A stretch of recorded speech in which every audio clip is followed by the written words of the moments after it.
Hello everyone. Before we start, make sure to like and subscribe to the channel. And leave a comment with where you're from and what time you're watching. That way, YouTube will keep showing you stories just like this one. Now, let's begin.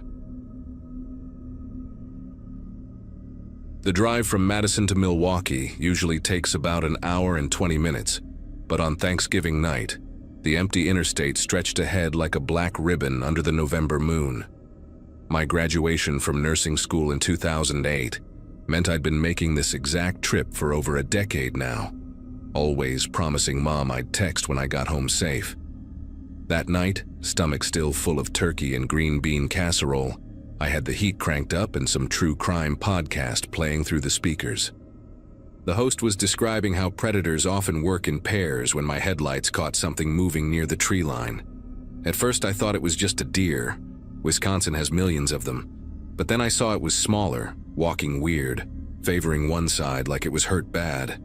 I pulled over about 30 feet ahead of where I'd seen it, leaving the engine running because something deep in my gut told me to keep the car ready. When I cracked my door open, the dome light illuminated the shoulder, and there it was. This medium-sized dog, maybe 40 pounds, brown and white patches, dragging its back left leg. Poor thing looked like it had been clipped by a car. Not bad enough to be dying, but definitely needing help. The way it whimpered when it tried to walk made my nurse instincts kick in hard. I grabbed the blanket from my back seat, the one I keep for emergencies, thinking I could wrap it up and get it to the emergency vet clinic near my apartment. The dog stayed about 15 feet away, not running but not coming closer either, just standing there shaking in the cold Wisconsin air. That's when I heard the other car approaching behind me, which wasn't unusual, except it slowed down and stopped maybe 20 feet back. No headlights though, which struck me as strange because the highway was dark as hell that night, just their parking lights glowing amber. I figured maybe they saw my hazards and thought I needed help. Happens all the time on these rural stretches. But then, both doors opened at the exact same time, synchronized like they'd practiced it, and two people got out. In my side mirror, I could only make out their shapes against the faint light from their car interior before they shut the doors. One was definitely bigger, broader shoulders, and they both moved with this purposeful walk that made every alarm bell in my head start ringing. "Buster, there you are, buddy," the smaller one called out, voice carrying clear in the still night air. But something about the tone was all wrong, too rehearsed like reading from a script. The dog didn't react at all. Didn't turn its head, didn't wag its tail, nothing. Just kept looking at me with those pain-filled eyes. The bigger one started making kissing sounds, the kind you'd make to call your pet, but he was walking toward my car, not toward the dog. My hand was still on the door handle, half in and half out of the driver's seat, when the smaller one said something that made my whole body go rigid. "Ma'am, could you help us grab him? He doesn't trust strangers, but if you're already out of your car." The dog was between us and them, but neither of them was looking at it. They were both looking at me. Every self-defense class I'd ever taken, every warning my dad had drilled into me since I was 16, it all crystallized in that moment.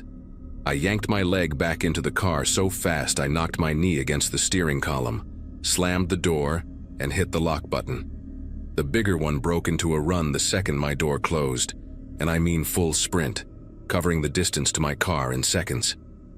His fist hit my window hard enough that I thought it might crack, and his face pressed against the glass, mouth moving, saying something I couldn't hear over my own screaming. My transmission was still in park, and my fingers felt thick and clumsy as I fumbled for the gear shift. The smaller one had circled around to the passenger side, trying the handle, then pounding on that window too, and between their bodies blocking my mirrors, I couldn't see anything behind me to reverse safely. The dog just stood there through all of this, hadn't moved an inch despite the chaos, and that detail hit me even through my panic. A real injured dog would have bolted or at least reacted to two people running and yelling. I threw the car in drive instead of reverse, flooring it forward, tires squealing on the asphalt. In my rearview mirror, illuminated red by my taillights, I saw them running back to their car, and that's when I noticed they'd left both doors open the whole time, ready for a quick pursuit. My speedometer hit 80 before I even realized it, taking the curves of that dark highway way too fast. But I didn't slow down until I saw the lights of a gas station about 3 miles ahead. My phone was in the cup holder and I grabbed it at a red light, calling 911 with fingers that wouldn't stop trembling. The operator kept me on the line while I pulled into the gas station, parking right in front of the doors where the cameras and lights were. I gave her the mile marker, described the car as best I could. Dark sedan, maybe a Chrysler or Dodge, no front plate that I could see. The two people, one about 6 feet, heavy build, wearing what looked like a baseball cap, the other shorter, thinner, both in dark clothes. While I was talking, a highway patrol officer arrived at the gas station, apparently already in the area, and he took my full statement right there in the parking lot. He radioed for another unit to check that stretch of highway, then looked me straight in the eye and said something that made me want to throw up. "You did the right thing driving off." We've had 2 reports this month of a similar setup. Same area, fake injured animal near the forest. What really got me was when he asked about the dog's behavior, nodding when I described how it didn't react to them calling it or to the commotion. "Probably trained for this," he said, explaining that some people teach dogs to limp on command, reward them for staying still no matter what's happening around them. The thought of someone taking what could have been a sweet family pet and turning it into bait for God knows what made me sick. Another officer called in about 20 minutes later, said they'd found fresh tire marks where I'd described but no sign of the car or the dog. They increased patrols in that area for weeks afterward, but as far as I know, they never caught them. The officer gave me his card, told me to call if I remembered anything else or if I felt unsafe, and suggested I vary my routes home for a while. I didn't sleep that night, or the next 3 nights actually, just kept replaying every second in my mind. The way they moved in perfect coordination, how the smaller one's voice had this fake concerned quality, like someone who'd practiced the line too many times. I started researching similar incidents online and found a rabbit hole of forum posts from truckers and late-night drivers across the Midwest. Same pattern in Illinois, Iowa, Minnesota, always rural highways, always between 10 p.m. and 2 a.m., always targeting women driving alone. Some posts described different bait scenarios, a person flagging for help whose partner hides in the ditch, abandoned baby carriers on the shoulder that are empty when you get close, even fake accident scenes. The consensus was that these operations usually involve human trafficking rings, targeting isolated victims on empty stretches where screams won't be heard and witnesses are non-existent. My mom called the next morning, casual as always, asking if I'd gotten home safe like she always did after family dinners. I couldn't bring myself to tell her what happened, just said yes, traffic was light, everything was fine. But I've told pretty much everyone else, especially women who drive alone, because that's the thing that haunts me most. If I hadn't kept my engine running, if I'd walked those extra 15 feet toward that dog, if I'd been just a little more trusting or a little less paranoid, I would have been another missing person case. They would have found my car on the side of the highway, door open, hazards still blinking, and no trace of where I'd gone. My family would have spent the rest of their lives wondering what happened between Madison and Milwaukee on a cold Thanksgiving night. The detective who followed up a week later told me something that explained why they probably chose that specific spot. The forest there connects to a maze of old logging roads, unmapped paths that lead deep into wilderness where nobody goes in winter. Perfect for moving vehicles unseen, for transferring victims, for making people disappear. He also mentioned that the timing wasn't random. Holiday nights when police are dealing with drunk drivers and domestic calls, when response times to rural areas are slowest. These people had clearly done their homework, studied patterns, knew exactly when and where to set their trap. The fake limp was probably practiced hundreds of times. The dog conditioned with treats and praise until it could hold that injured pose no matter what chaos erupted around it. I still drive that route to visit my parents, though now I take the longer way through town after dark, adding 20 minutes but buying peace of mind. Sometimes I wonder about that dog, whether it was stolen from someone's yard, purchased from a sketchy breeder, or raised from birth for this specific purpose. I wonder if those two people are still out there, maybe in another state now, setting up on some other dark highway with their well-trained decoy. But mostly I think about the women who might have stopped before me, the ones who didn't keep their engines running, who trusted their compassion over their instincts, the ones whose families are still searching, still hoping, still checking their phones for a text that says, "Made it home safe."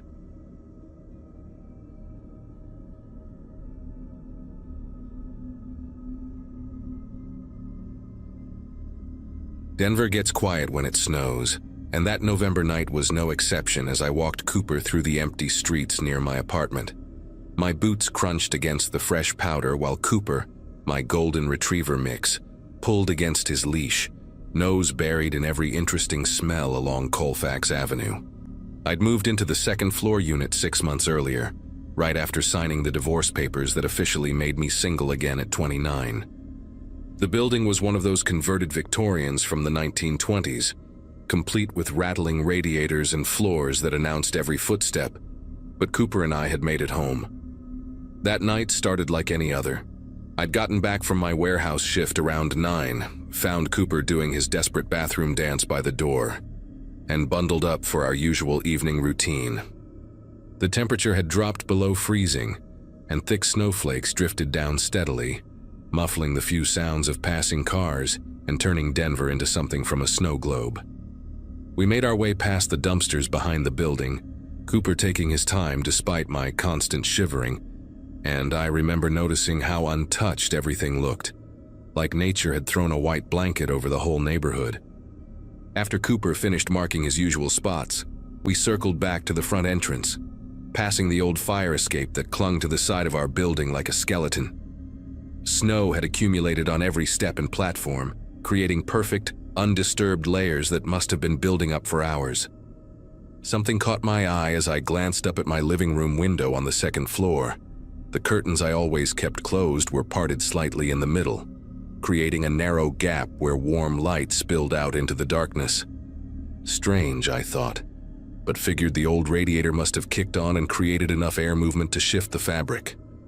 Cooper raced up the interior stairwell ahead of me, leaving wet paw prints on the threadbare carpet, while I trudged behind him, feeling every hour of my shift in my lower back. As we approached apartment 2B, I could hear my TV through the door, but something was different about the sound. I distinctly remembered leaving it on ESPN for the Lakers game, but now I was hearing what sounded like a weather report, that droning meteorologist voice talking about storm systems and weekend forecasts. I unlocked the door and Cooper burst inside, immediately heading for his water bowl in the kitchen while I stood in the doorway, staring at the TV. The local news was on, showing some reporter standing in the snow downtown. But I knew for certain I'd been watching basketball before we left. The remote sat on the coffee table exactly where I'd left it, and for a second I wondered if maybe the cable had glitched or the game had ended early. I kicked off my wet boots, hung Cooper's leash on the hook, and walked over to grab the remote, switching back to ESPN where the game was still going, fourth quarter with 5 minutes left. My apartment wasn't much, just a basic one-bedroom with a living room that opened to a tiny kitchen. But I'd gotten used to every sound it made, every way the floorboards creaked, and something felt different that night. The air seemed warmer than it should have been, like the heat had been running longer than the 20 minutes we'd been gone.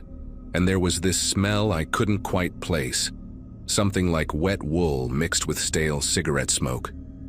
Cooper had finished drinking and was now sniffing around near the coat closet by the front door, his tail low and his body tense in that way dogs get when they sense something wrong. I walked over to pull him away, figuring maybe a mouse had gotten in through the walls again when I heard it. A cough. Not loud, kind of muffled and quick, like someone trying to hold it in, and it came from inside the closet. Every muscle in my body locked up, that primitive freeze response when your brain realizes danger before you fully process what's happening. Cooper started growling, this low rumble I'd never heard from him before, his fur standing up along his spine as he faced the closet door. The blood was pounding so hard in my ears I could barely think straight. but I managed to grab Cooper's collar and slowly back toward my bedroom, trying to remember if I'd left my phone in there or if it was still in my jacket pocket. The closet door was one of those old accordion-style ones that never quite closed right, and through the gap at the bottom, I could see the shadow of feet.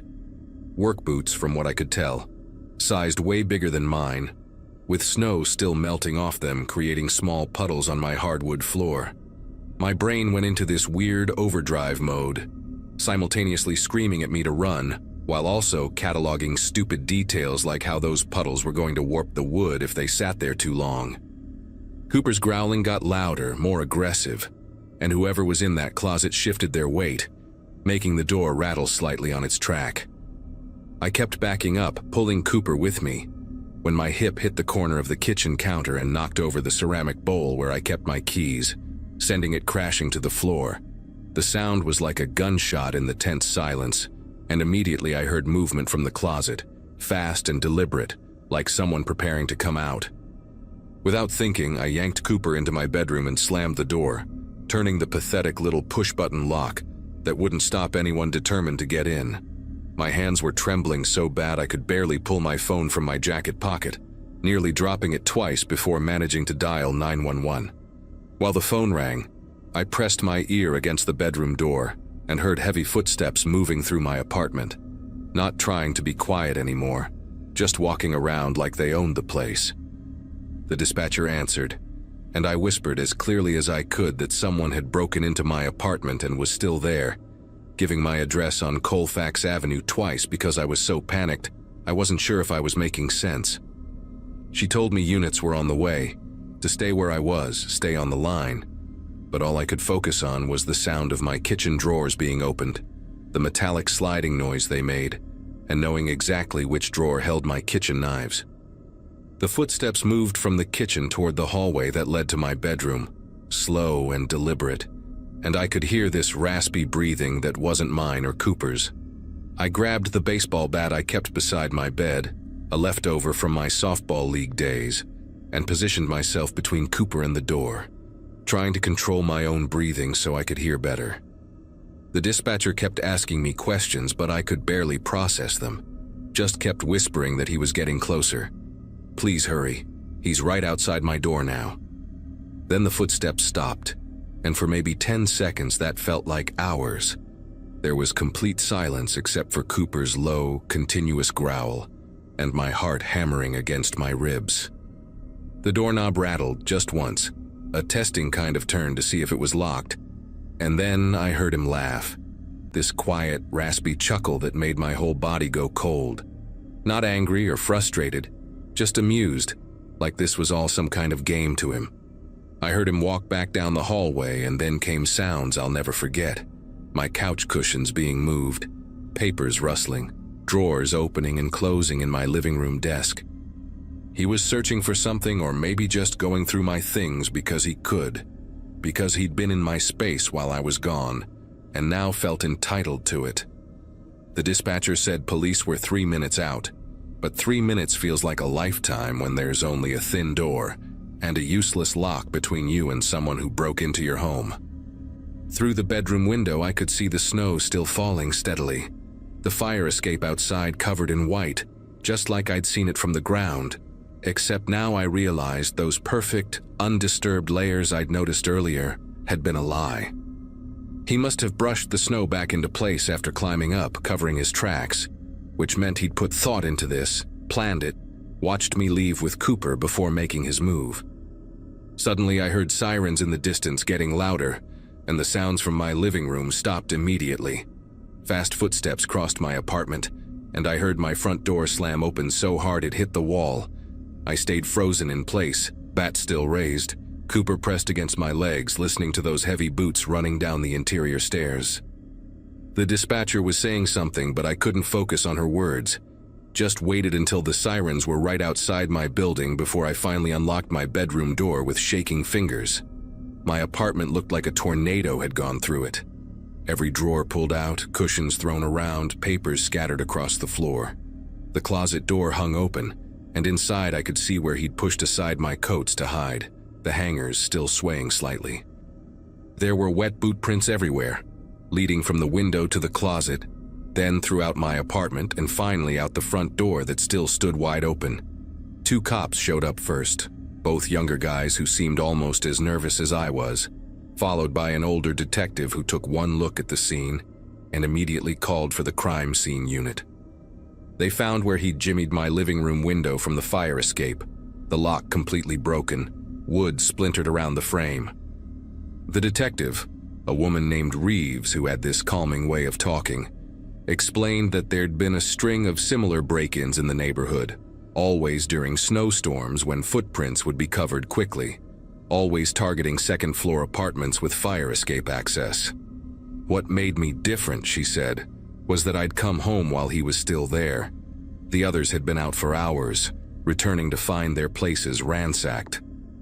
They collected fingerprints from the window frame and closet door, took photos of the boot prints before they dried completely, and had me walk through to see if anything was missing.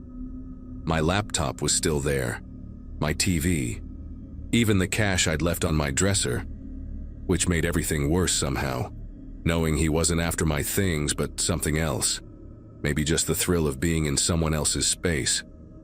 Detective Reeves found something I hadn't noticed in my panic, a half-eaten sandwich on my kitchen counter, made with my bread, my turkey, my mustard, with a bite taken out of it like he'd been having a casual lunch. Next to it was an open beer from my fridge, mostly empty, condensation still beading on the bottle. The violation of it hit me harder than the ransacked drawers. This person had made themselves at home, eaten my food, drank my beer, probably sat on my couch and watched my TV while I was walking Cooper in the snow. She bagged everything for evidence and mentioned they'd found similar scenes at other break-ins. The intruder always helping himself to food, always leaving that signature half-eaten meal behind like some kind of calling card. Cooper hadn't left my side since the police arrived, pressing against my legs whenever anyone moved too suddenly, and I knew he'd sensed the danger before I had, tried to warn me with his body language that something was wrong with that closet. They caught him 5 days later, trying the same thing 3 blocks away at another Victorian conversion. The homeowner had installed a security camera after hearing about the break-ins, and it caught him clear as day, climbing the fire escape during another snowstorm.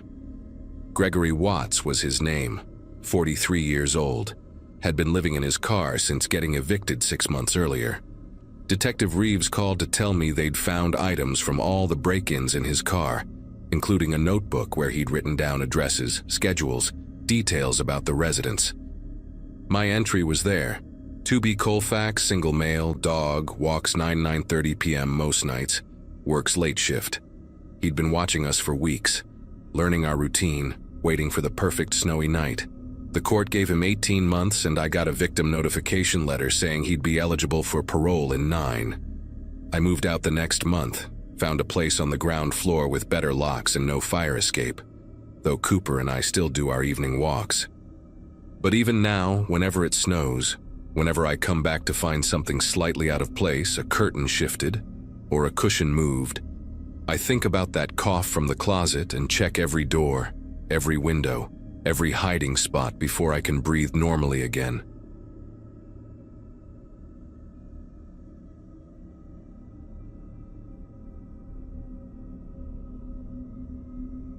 The week after Halloween always feels strange in our neighborhood, like the whole street is recovering from a sugar hangover, and that Monday in 2018 was no different.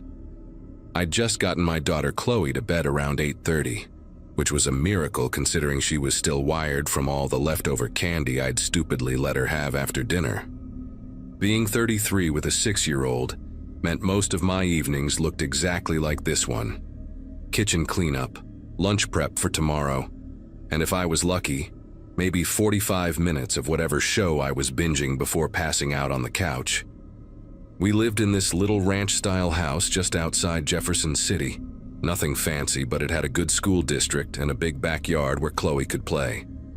The divorce had been finalized that spring, and honestly, those first few months of just the two of us had been harder than I'd expected. But by November, we'd found our rhythm. Around 9:30, right as I was folding the last of Chloe's school uniforms, the doorbell rang. Now, nobody ever came to our door that late on a Monday, especially not in early November when it got dark by 6 and the temperature dropped into the 40s. Through the peephole, I could see two figures in dark hoodies standing on my porch, both probably teenagers from their height and build, though I couldn't make out their faces with the hoods up. They were whispering to each other and giggling, that nervous kind of laugh kids do when they're pulling a prank. I figured they were doing some late trick-or-treating dare, or maybe had lost a bet with their friends. Without opening the door, I flicked the porch light on and off twice, my universal signal for nobody's buying what you're selling, and watched through the side window as they looked at each other, laughed harder, then jogged down my driveway and disappeared into the darkness of the street. I went back to the laundry, but something kept nagging at me about the whole thing.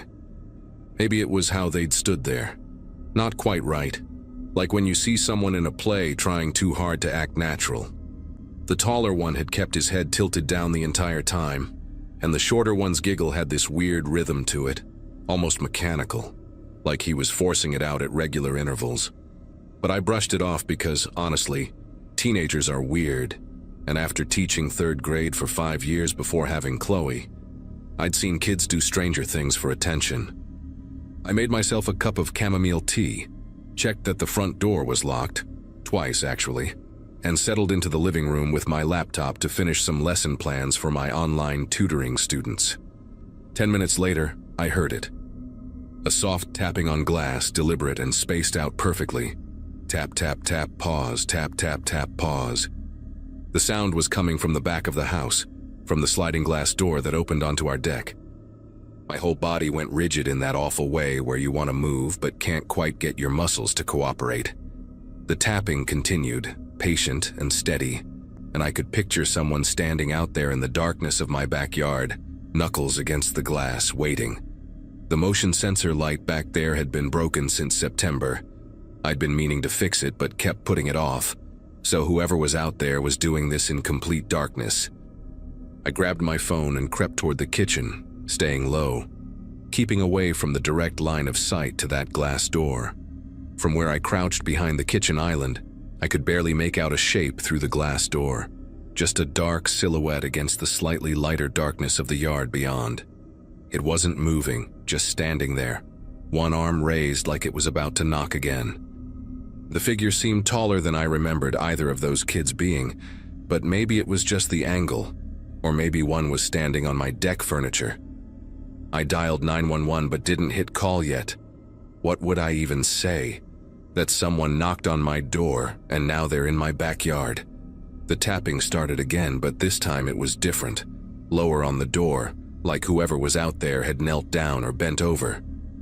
Then I heard something that made my chest tighten. The subtle rattle of the door handle being tested, gentle at first, then a bit more insistent when it didn't budge. My phone screen lit up my face in the darkness, and I swear the silhouette outside shifted, like it had noticed the glow. I held my breath and watched as the shape moved sideways along the glass, disappearing from view, and for maybe 20 seconds, there was nothing, just the hum of the refrigerator and my own heartbeat pounding in my ears. Then came a scraping sound from the other side of the house, metal on wood, and I realized with horrible clarity what was happening. They were checking the windows. The scraping moved from the guest bedroom window to the bathroom, getting closer to Chloe's room. That broke my paralysis completely. I hit call on 911 and stood up, not caring anymore if they saw me because nobody was getting near my daughter's window, not while I was conscious and breathing.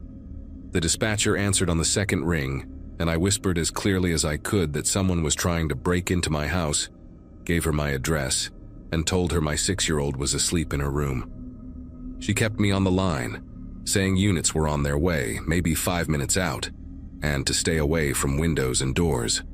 But I was already moving down the hallway toward Chloe's room, phone pressed to my ear, when I heard something that stopped me cold. Laughter from outside her window, that same mechanical giggling from earlier, but now it was accompanied by a second voice, deeper, definitely adult, muttering something I couldn't make out. Through the thin curtains of Chloe's room, I could see the shadows of two figures right outside, and one of them was doing something to the window screen, pulling at the corner where it met the frame. I burst into Chloe's room and scooped her up while she was still half asleep, blanket and all, and carried her into my bedroom closet on the opposite side of the house. She mumbled something about a bad dream, and I whispered that we were playing a hiding game, that she needed to be super quiet like when we play hide and seek. My beautiful, trusting daughter just nodded against my shoulder and closed her eyes again. The dispatcher was still talking, but I could barely focus on her words because now I could hear them at the front door again. Not knocking this time, but doing something to the lock. A metallic scratching sound that went on for what felt like hours, but was probably only 30 seconds. Then suddenly silence. Complete, total silence. Even the dispatcher seemed to sense it because she stopped asking questions and just said, "Officers are 2 minutes out. Stay where you are." We sat in that closet, Chloe breathing softly against my neck, me trying not to hyperventilate, surrounded by the smell of my winter coats and old shoes. Then I heard something that to this day makes me nauseous when I think about it. Footsteps on the roof. Slow, careful footsteps directly above us, moving from the edge toward the center of the house.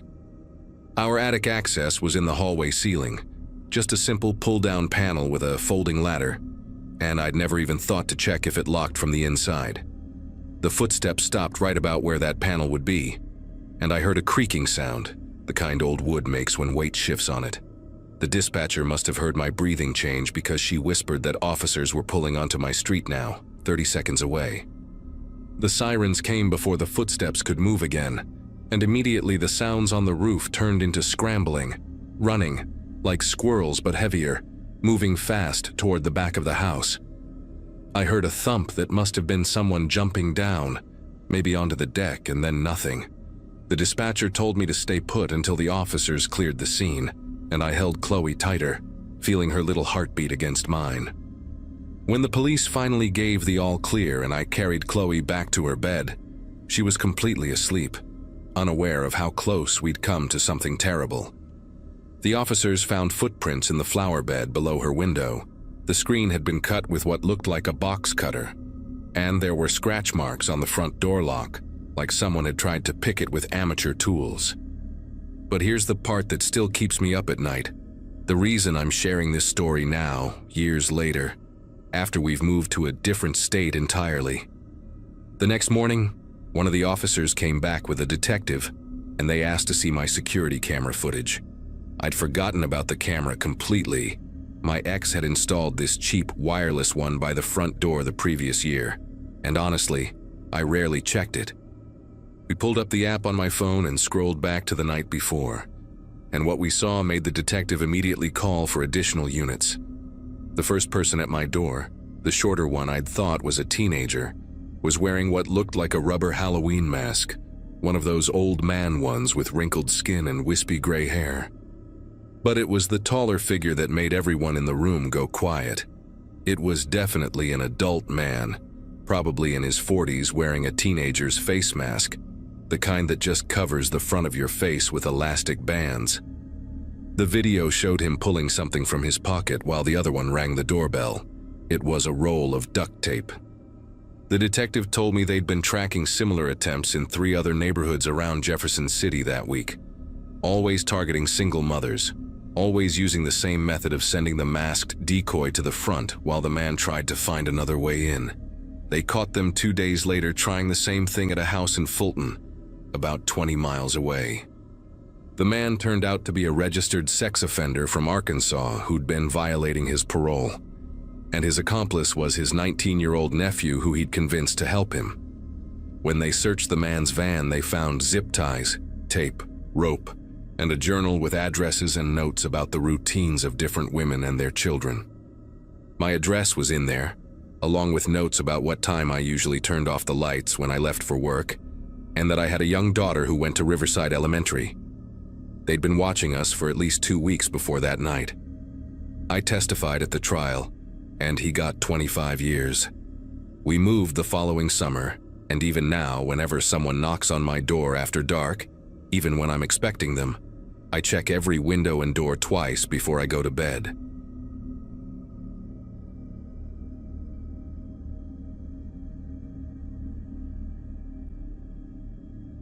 November always felt heavy in our town, like the air itself was tired from holding up all that gray sky. I'd just turned 17 that September, same week I got my learner's permit, and everything about that fall felt like waiting for something to start. My best friends Garrett and Jenna lived on the same cul-de-sac as me, had since we were in elementary school, and we did everything together. That Saturday night, first weekend of November, the Andersons down on Birchwood were throwing their annual post-Halloween bonfire, the one where everyone brought their leftover candy, and Mr. Anderson told the same ghost stories he'd been telling since we were kids. We went every year, mostly for the tradition now, watching the younger kids jump at the scary parts while we roasted marshmallows and talked about college applications. The fire was dying down around 11 when we decided to walk home, taking the long way through the neighborhood, because none of us wanted the night to end yet. The streets were empty except for a few porch lights and the occasional jack-o'-lantern still glowing on someone's steps, most of them already soft and caving in on themselves. Garrett was doing his terrible impression of Mr. Anderson's voice, making Jenna laugh so hard she had to stop walking, and I remember thinking how perfect everything felt, how these were the moments I'd miss next year when we were all at different schools. We were about 4 blocks from the bonfire when I noticed the van for the first time, this dingy white panel van with rust eating through the wheel wells, crawling along behind us maybe 50 feet back. The weird thing was how it would slow down every time we passed under a streetlight, like the driver was trying to get a better look at us, then speed up slightly in the dark patches between. Garrett was still goofing around, hadn't noticed anything, but Jenna caught my eye and I could tell she'd seen it too, the way her shoulders got tight and she moved a little closer to us. Tried to keep my voice casual when I suggested we cut through the park, thinking maybe the van was just heading the same direction by coincidence. But when we turned onto Sycamore, the van turned too, keeping that same creepy distance.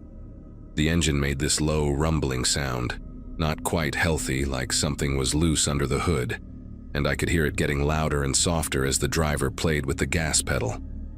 Jenna grabbed my arm then, her fingers digging in through my jacket, and whispered that we should call someone. But who were we going to call? Our parents would freak out, maybe ground us for walking home so late, and we weren't even sure if anything was really wrong yet. The van had tinted windows in the back, completely dark, and the front windshield reflected the streetlights in a way that made it impossible to see who was driving. Garrett finally caught on that something was happening, stopped his joking mid-sentence when he turned and saw the van rolling along behind us. No headlights on now, just these dim orange running lights that made it look like some kind of predator with glowing eyes.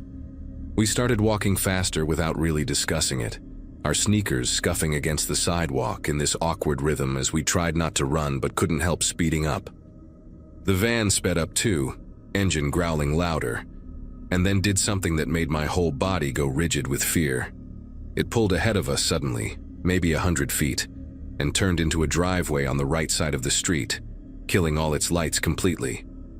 The house it had pulled into was dark, no cars in the driveway except for the van now, and I knew the family that lived there, the Carters, had gone to Florida for a week because their daughter was in my chemistry class, and she'd been complaining about missing the bonfire. The van just sat there in the shadows next to their garage, engine ticking as it cooled, waiting for us to walk past. We stopped dead in the middle of the sidewalk, the 3 of us breathing hard even though we hadn't been running yet, and I could hear Jenna's teeth chattering, even though it wasn't that cold.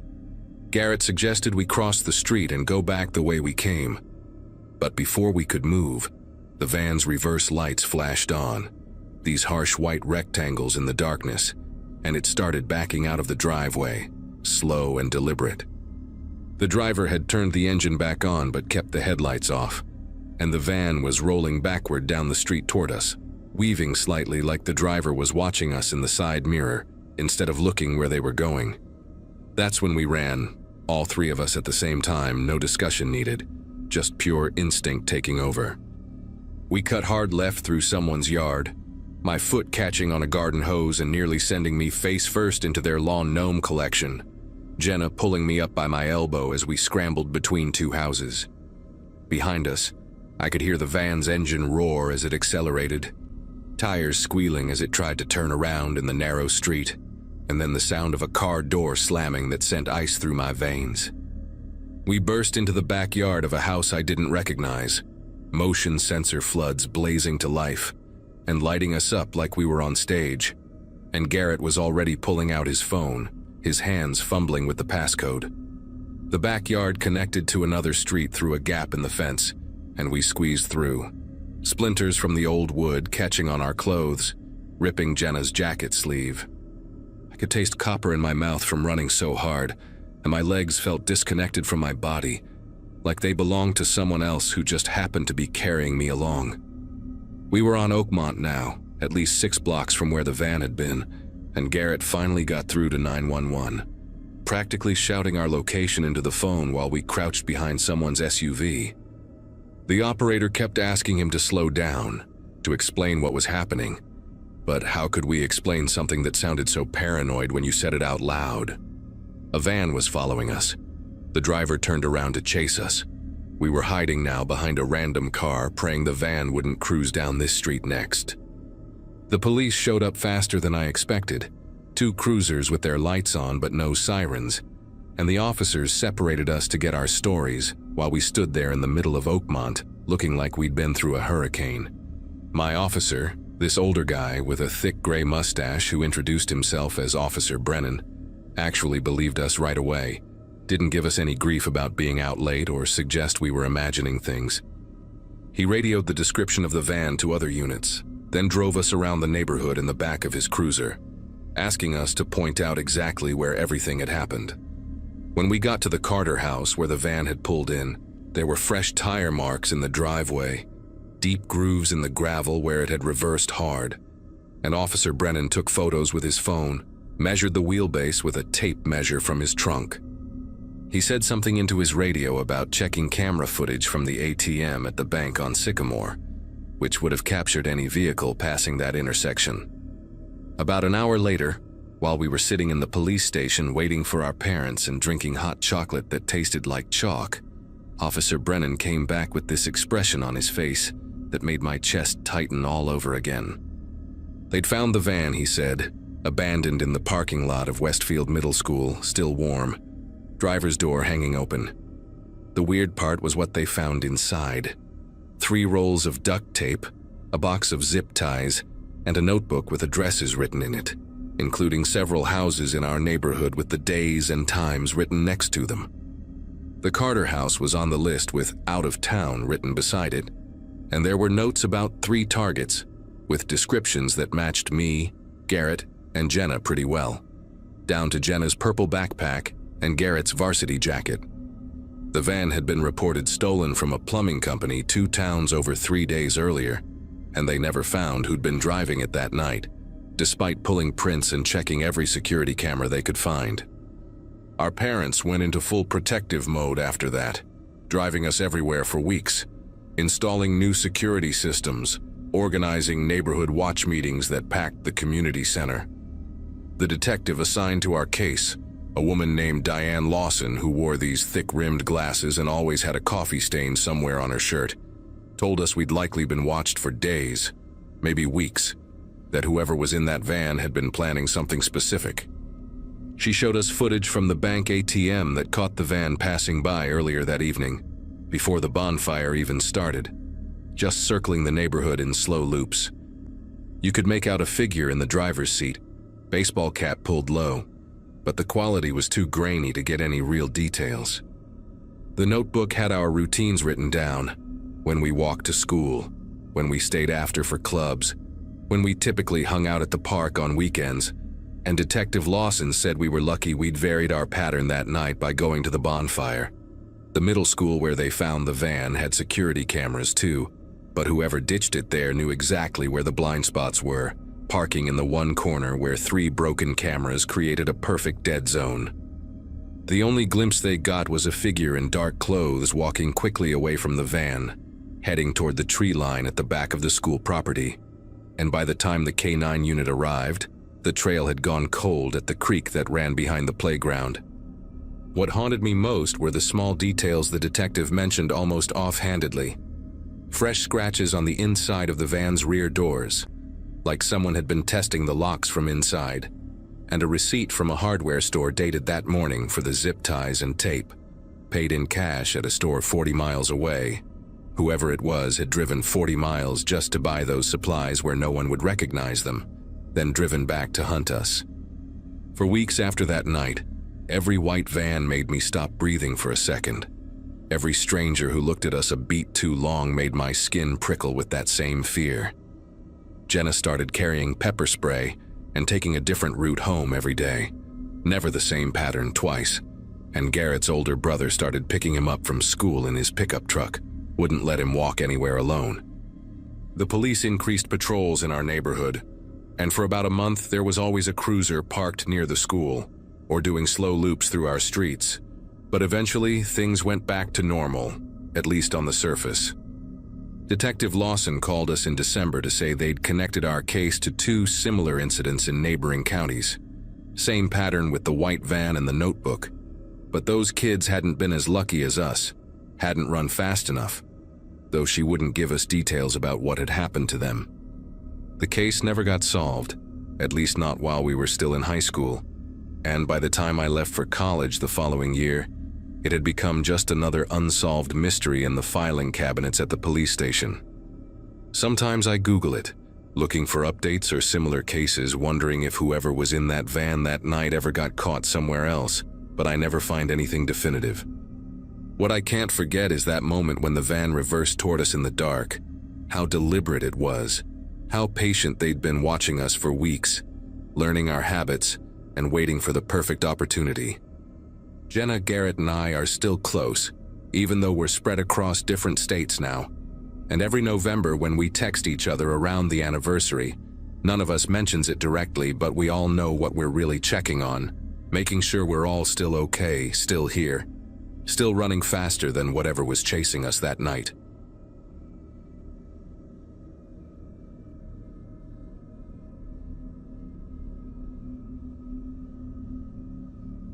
Snow was coming to Plattsburgh that Monday, and I could smell it in the air when I stepped onto my porch with my morning coffee. After 26 years of marriage to Nathan, I'd gotten pretty good at reading warning signs, though apparently not good enough to avoid the October divorce that left me starting over in a duplex that smelled like old wood and whatever the previous tenant had been cooking for the past decade. Frank, my elderly landlord who lived in the other half, had promised quick maintenance response times, which mattered since teaching 7th grade. Math didn't leave me much energy for home repairs. The place had its charm, though, with original hardwood floors and tall windows that actually opened, unlike the sealed disasters in most modern apartments.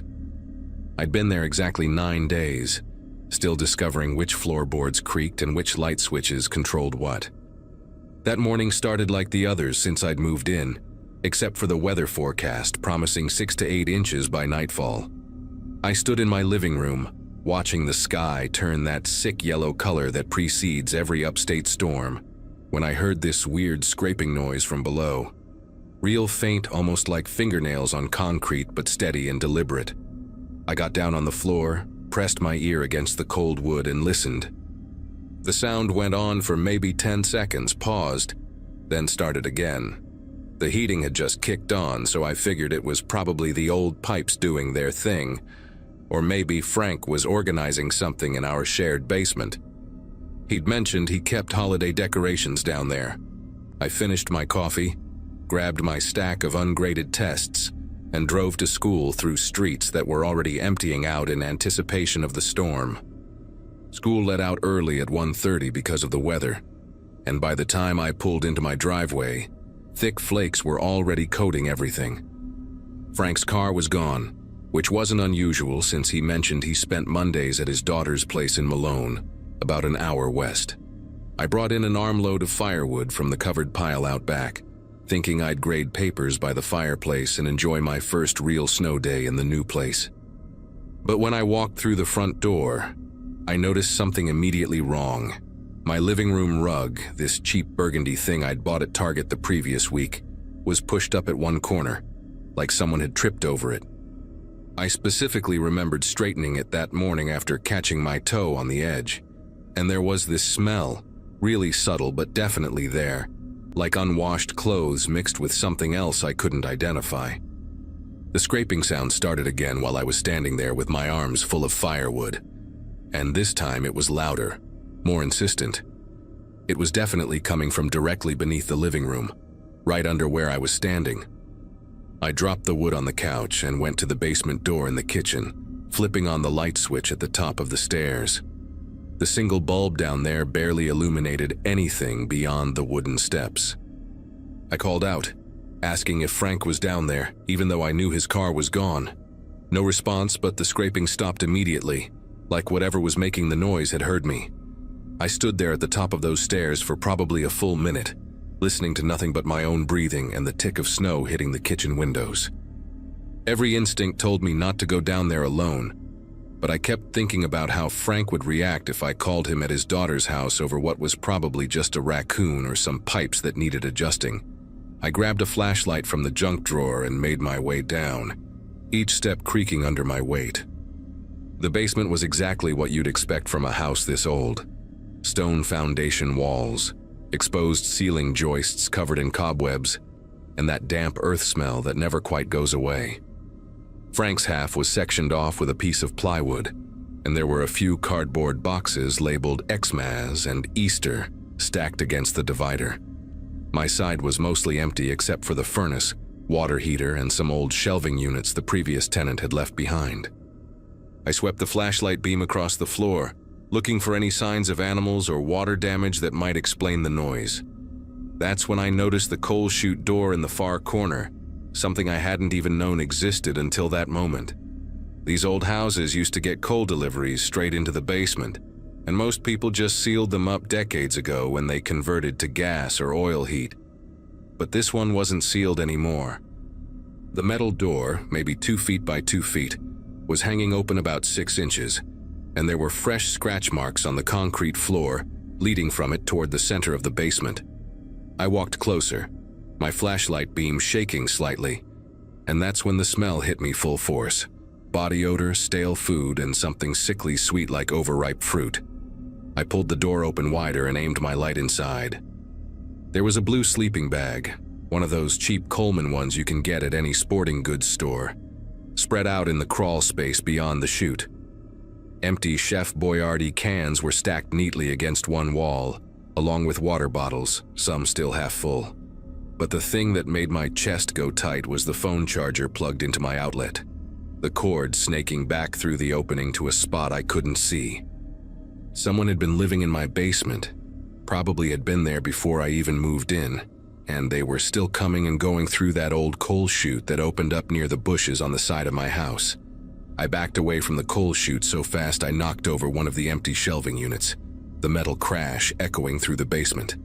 My phone was upstairs, and suddenly that seemed like the stupidest thing in the world, coming down here without it. Turned to run back up the stairs and saw something that made me stop cold.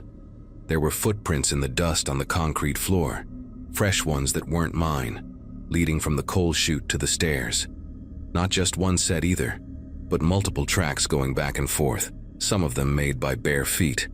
The most recent ones, still sharp and clear in the dust, went right up to the basement door I'd just come through.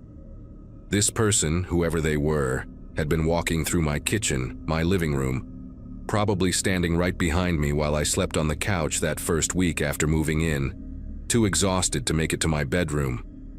I ran up those stairs faster than I'd moved in years, slammed the basement door behind me, and dragged a kitchen chair under the doorknob. My phone was on the counter, and I called 911 with fingers that wouldn't stop trembling. While I waited for the police, I stood at my front window watching the snow pile up, wondering if whoever had been living beneath my floors was out there somewhere, watching me back. The dispatcher stayed on the line, asking me questions I could barely answer because I kept thinking about all those nights I'd heard the house settling. All those mornings I'd found things slightly out of place and blamed my post-divorce brain fog. The woman on the phone kept telling me to stay calm, that officers were on their way. But the snow was coming down harder now, and I knew the roads would slow them down. 20 minutes, she said, maybe 30 with the weather. I moved every piece of furniture I could lift in front of the basement door, creating a barricade, that would at least make noise if someone tried to come through. The wait felt like hours, but it was probably only 15 minutes before I heard something that made my whole body go rigid. The scraping sound again, but this time it wasn't coming from below. It was coming from outside, near the living room window, like metal against wood. I crept to the window, staying low, and peeked through the blinds.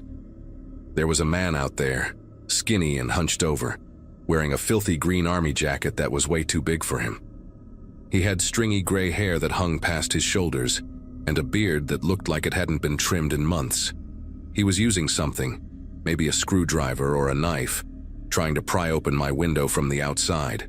The snow was coming down so thick I could barely make out his features, but I could see his lips moving like he was talking to himself, and his breath came out in quick white puffs that disappeared into the storm. When he looked up, maybe sensing me watching, his eyes met mine through the gap in the blinds, and they were the palest blue I'd ever seen, almost white, like a husky dog's eyes. He didn't run when he saw me. He just stood there, still gripping whatever tool he'd been using, snow accumulating on his shoulders and in his tangled hair. Then he smiled, not a normal smile, but something that showed too many teeth, yellowed and broken, and he pressed his face right up against the glass. I could see dirt caked under his fingernails as he tapped on the window, 3 soft knocks like he was visiting a friend. The dispatcher was asking what was happening, but I couldn't form words. The man outside tilted his head, studying me like I was something fascinating he'd discovered, and then he spoke loud enough for me to hear through the glass. He said my name, my actual first name, clear as day. Not yelling, not threatening, just conversational, like we were old acquaintances. He knew who I was. He'd probably gone through my mail, my papers, everything I'd thrown away since moving in. He knew my schedule, when I left for work, when I came home. He'd been living underneath me, learning me, and now with the police still minutes away and the snow creating a white wall around my house, he wanted me to know that he knew. I screamed at him to get away, that the police were coming, and that seemed to amuse him because he actually laughed, this wet, rattling sound that I could hear even through the window. Then he held up something in his other hand, and it took me a second to realize what it was. My spare house key, the one I'd hidden under a decorative rock by the back door my second day there. He dangled it between his thumb and finger, making sure I could see it clearly through the falling snow, and then he walked away from the window, disappearing around the corner of the house. The dispatcher was practically yelling at me now, telling me to get to a room with a lock to barricade myself in, but all I could think about was that he had a key, had probably always had it, and every night I'd locked my doors thinking I was safe. He could have walked right in whenever he wanted. I ran to my bedroom, slammed the door, and shoved my dresser in front of it, the wood scraping across the floor just like the sound I'd been hearing from the basement. I could hear him now, the front door opening. Not forced, not broken, just the normal sound of a key turning in a lock and the door swinging open on its hinges. His footsteps were slow and deliberate on the hardwood, and he was humming something, some tune I didn't recognize.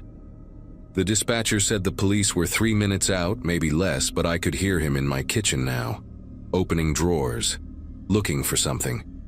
Then the footsteps came toward the bedroom, and he knocked on the door, polite as could be, and asked if I wanted to talk about the rent.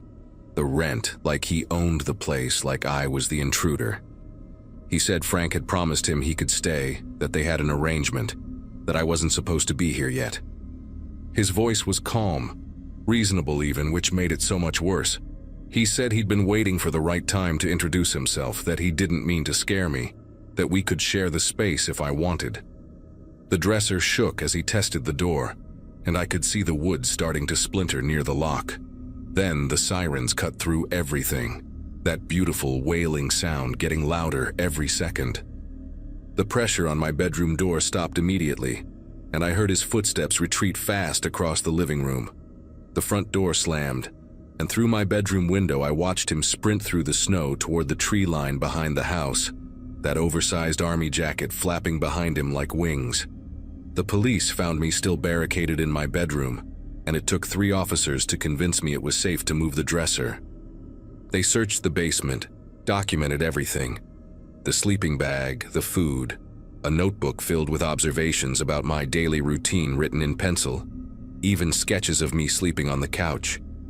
They found where he'd been getting in and out through the coal chute, the outside opening hidden behind an overgrown juniper bush that Frank apparently hadn't trimmed in years. The man's name was Howard Pelletier, a local who'd been in and out of psychiatric facilities for decades. Frank's nephew recognized him from the description and said Howard used to do odd jobs for Frank years ago, back before his mental health completely deteriorated. They never caught him that night.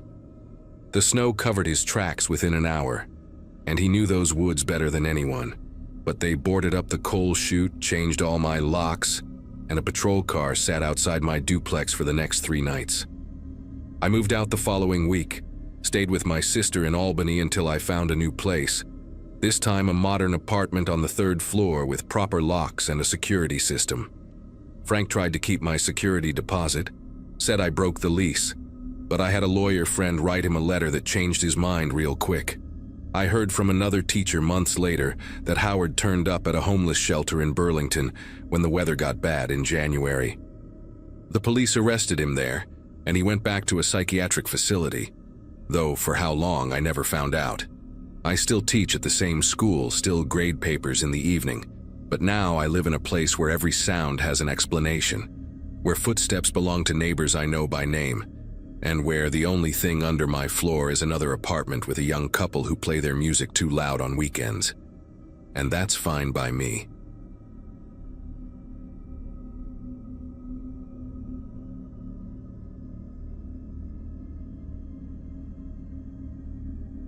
The cold had teeth that November night in Alaska, the kind that bites through 3 layers of clothing and makes your bones ache.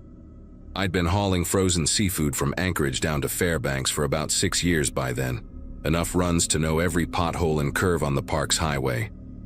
My rig, a beat-up Peterbilt that had seen better days sometime during the Clinton administration, was parked at a pull-off near mile marker 147, one of those spots truckers use when the official rest areas are full or too far away. The heater was running on low, just enough to keep the frost from forming inside the windshield, and I'd wedged myself into the sleeper cab with my usual setup.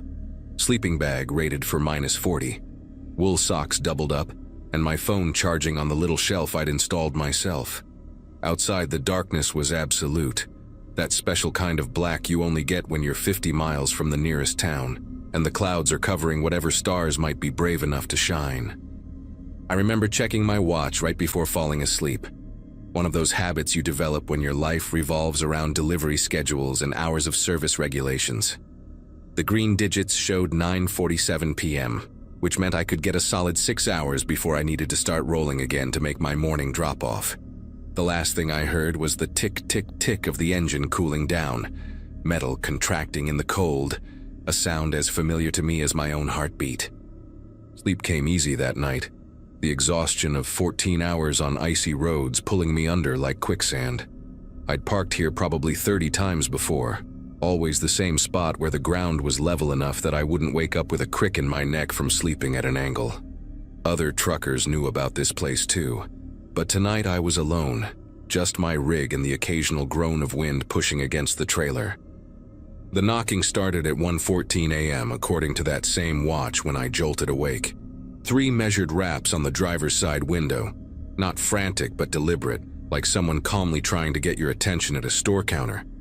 My first thought was another trucker, maybe somebody who'd blown a tire or needed jumper cables. Happens more than you'd think out here. I sat up in the dark, my breath fogging in the cold air, and fumbled for the little LED flashlight I keep velcroed to the wall. The knocking came again, same pattern. 3 steady knocks that echoed hollow against the glass. Through the sleeper cab's small window, I could barely make out a shape standing beside my door, just a dark outline against the darker night. The person stepped back when they saw me moving, giving me room to climb forward into the driver's seat. When I clicked on the flashlight and aimed it through the window, the beam lit up a man's face that I'll never forget, not because it was scary or deformed or anything like that, but because it was so perfectly ordinary except for one detail. He was sweating. Here was this guy, standing in -20 weather, wearing just a flannel shirt and jeans. No coat, no gloves, and there were actual beads of sweat running down his forehead. He had sandy hair cut short, maybe mid-40s, clean-shaven. The kind of face you'd see at any hardware store or gas station and forget 5 minutes later. But that sweat, it was wrong, like seeing someone sunbathing in a blizzard. He smiled when the light hit him, raised his hand in a little wave, and mouthed something I couldn't hear through the glass. I cracked the window maybe 2 inches, keeping my hand on the gear shift out of habit, ready to fire up the engine if needed. "Hey there, friend," he said, and his voice was steady, casual, like we were meeting at a barbecue instead of a frozen pull-off in the middle of nowhere. "Sorry to wake you, but my car died about a quarter-mile back, just around that curve. Battery's fine, engine turns over, but she won't catch.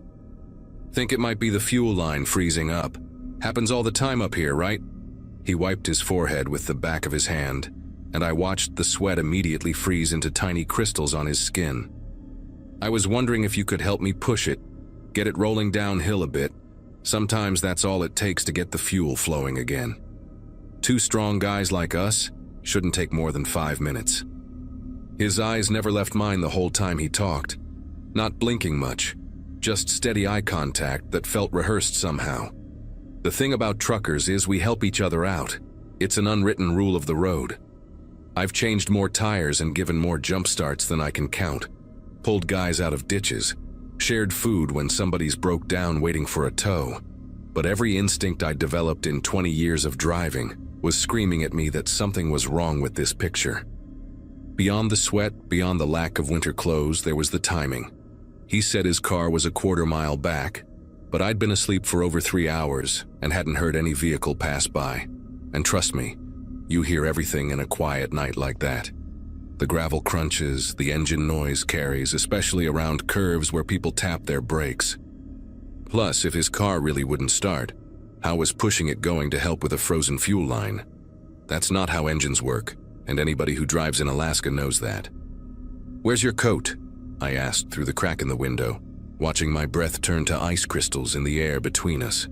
The question seemed to catch him off guard for just a second, his smile flickering like a TV losing signal, before coming back full strength. "Left it in the car," he said, laughing a little. "Stupid, I know, but I was so frustrated when she died that I just started walking. Figured I'd find help quick. Been walking for maybe 20 minutes now, worked up quite a sweat actually. Come on, man. I'm freezing out here despite how it looks. My wife's gonna kill me if I don't make it home tonight. Got my daughter's recital tomorrow. She's playing violin, first chair." He pulled out a wallet, started showing me a photo through the window. But in the dark, with just my flashlight, all I could see was the reflection on the plastic sleeve. I kept the window cracked, but didn't move to open the door, and I could see his patience starting to wear thin, though he tried to hide it. His jaw muscles tightened just a bit, and he shifted his weight from foot to foot, not like someone cold, but like someone getting ready for something. "Tell you what," I said, trying to sound helpful.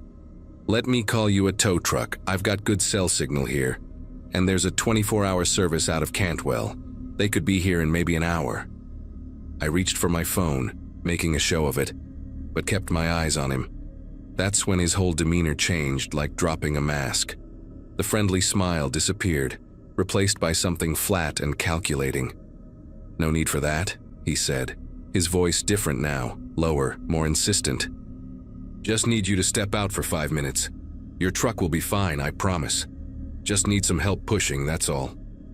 That's when I saw it, just a glimpse in my side mirror, movement behind my trailer, maybe 30 feet back. Another person trying to stay in the shadows, moving slowly along the passenger side of my rig.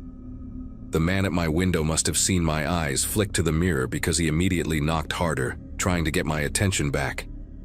"Hey, come on, buddy, don't leave me hanging here. Alaska rules, right?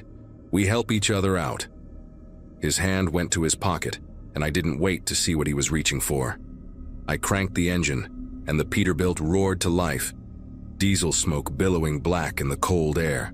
The man jumped back from the door, and in my passenger mirror, I saw the second person sprint away from my truck, heading for the tree line. I slammed the truck into gear and hit the air release, the brakes hissing like angry snakes. The man was shouting something now, but I couldn't hear it over the engine noise, didn't want to hear it. As I pulled out, my headlights swept across the pull-off, and that's when I saw their vehicle, tucked behind a cluster of spruce trees where I hadn't noticed it before. A dark pickup truck with the engine running, exhaust visible in the cold, a third person sitting in the driver's seat. No broken down car, no mechanical trouble, just 3 people who'd been waiting in the dark for someone to stop. I gunned it onto the highway, checking my mirrors constantly for the next 10 miles, my heart hammering so hard I could feel it in my throat. My CB radio was crackling with static, and with shaking fingers I switched to Channel 19, the truckers' channel, to warn anyone else who might be heading that way. The chatter on the CB that night is what really made everything sink in. About 40 minutes after I'd gotten back on the road, still jumpy at every set of headlights in my mirrors, I heard another driver, handle was Kodiak Bear, talking about something that happened at the Broad Pass rest area, maybe 15 miles from where I'd been parked. A driver had stopped to use the facilities, left his rig running like we all do in winter to keep the diesel from gelling, came back to find 2 men inside his cab. They'd beaten him pretty bad when he tried to stop them, left him on the ground with a concussion and broken ribs while they took off with his truck and $50,000 worth of electronics he'd been hauling to Fairbanks. The state troopers found the truck 6 hours later, abandoned and stripped clean off a logging road. Kodiak Bear said the driver was lucky to be alive, that the temperature had dropped to -30 that night, and if another trucker hadn't found him 20 minutes later, he would have frozen to death right there in that rest area parking lot. I made my delivery in Fairbanks the next morning, barely slept for the next 3 nights, kept seeing that sweating face at my window every time I closed my eyes. Filed a report with the troopers, described everything I could remember, but they said, without a license plate or better description of the vehicle, there wasn't much they could do. The officer I talked to, a woman who'd been working the highways for 15 years, told me I'd probably saved my own life by trusting my instincts. She said these kinds of setups were getting more common, groups targeting long-haul truckers because we often carry valuable cargo and always have diesel fuel, which sells good on the black market. The sweat on that man's face still bothers me when I think about it, and I finally figured out why he was sweating in that cold. Adrenaline, pure and simple. He was pumped up for violence, ready to do whatever it took to get me out of that cab. Now I sleep with a crowbar next to my bed in the sleeper, and I never crack my window for anyone at night, no matter how legitimate their story sounds. That pull-off at mile marker 147 is still there, but I never stop at it anymore. I'd rather drive an extra hour tired than park in that particular darkness again.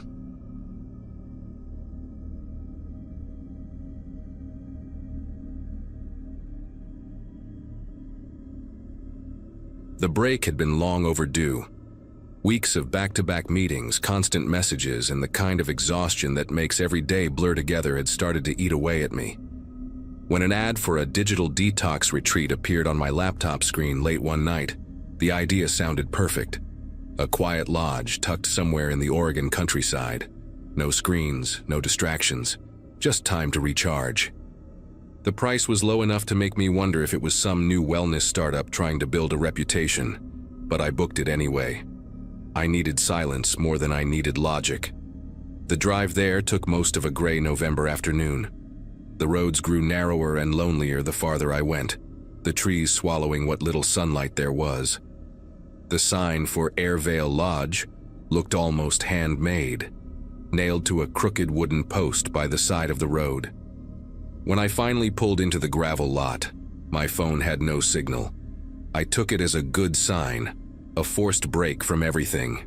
The main building looked rustic, a wide porch lined with mismatched rocking chairs, and a carved wooden door that groaned when it opened. A woman in a beige uniform greeted me inside. Her voice was gentle but rehearsed, every word precise. She asked for my name, then reached out her hand and said they'd be holding on to all electronic devices for the duration of the program. Before I could protest, Another staff member appeared with a tray lined with numbered envelopes. My phone went into one, sealed with a sticker that read "Serenity requires surrender." They gave me a cotton uniform and a name tag. My own name printed in bold black letters.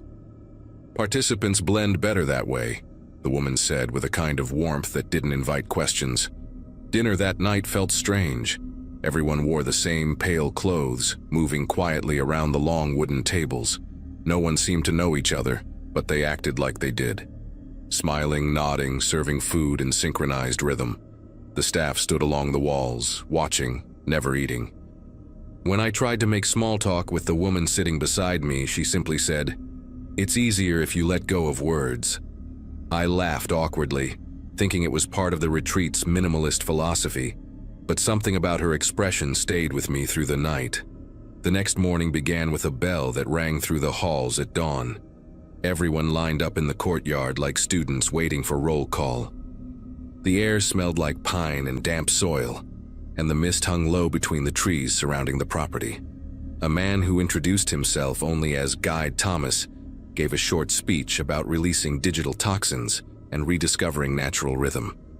His tone was calm, but every sentence carried the kind of certainty that made me uneasy. When I asked how long the program lasted, he smiled without answering. "You will know when it ends," he said, as if it were something obvious. The day unfolded with scheduled silence and strange rituals. We had to walk in single file along forest trails, pause at marked stones, and write affirmations on paper that were later burned in a communal fire pit. Meals were timed to the minute. Every clock in the lodge showed the same hour, even though the sunlight shifted throughout the day. When I asked another participant how long she'd been there, she looked around before whispering. I stopped counting after the third sunrise. Her eyes darted to the nearest staff member. Then she smiled tightly, like she regretted saying it. By the afternoon, the sense of calm that the staff tried to impose had started to crack. I noticed people pacing near the windows or staring too long at the locked gate beyond the main courtyard. I decided to test it myself during a meditation session when everyone's eyes were closed. The gravel path leading to the exit was longer than it looked, and my steps sounded louder than they should have. When I reached the gate, a heavy chain looped through its bars. A padlock the size of my hand hung in the middle. Through the metal, I could see the empty road stretching into the trees. No cars, no signs of movement. Only silence so deep it felt staged. That evening, I went to the front desk and asked for my phone. The receptionist, a young man with perfect posture and a voice too calm, checked a list behind the counter. "You signed the agreement," he said, not even looking at me. "You're here until the program ends." I asked again, louder this time, and he repeated the same line word for word as if rehearsed. A couple of staff members appeared behind him, blocking the hallway. Their faces were blank, but their stance wasn't. That was the moment I realized no one here was simply following wellness routines. They were following orders. That night, I barely slept. The lodge walls seemed thinner, the quiet heavier. From my room window, I could see the courtyard dimly lit by lanterns, shadows moving in slow, deliberate patterns. Around midnight, a low hum echoed through the trees, not an engine or generator, but a rhythmic pulse that grew louder every few seconds. When I opened my door to listen, 2 staff members were standing at the end of the hallway, facing me. Neither spoke, but one raised a finger to his lips, motioning for silence. I shut the door and pressed my back against it, heart pounding in my chest. The following morning, the woman I'd spoken to at dinner was gone. Her bed was neatly made, her name tag missing from the wall hook.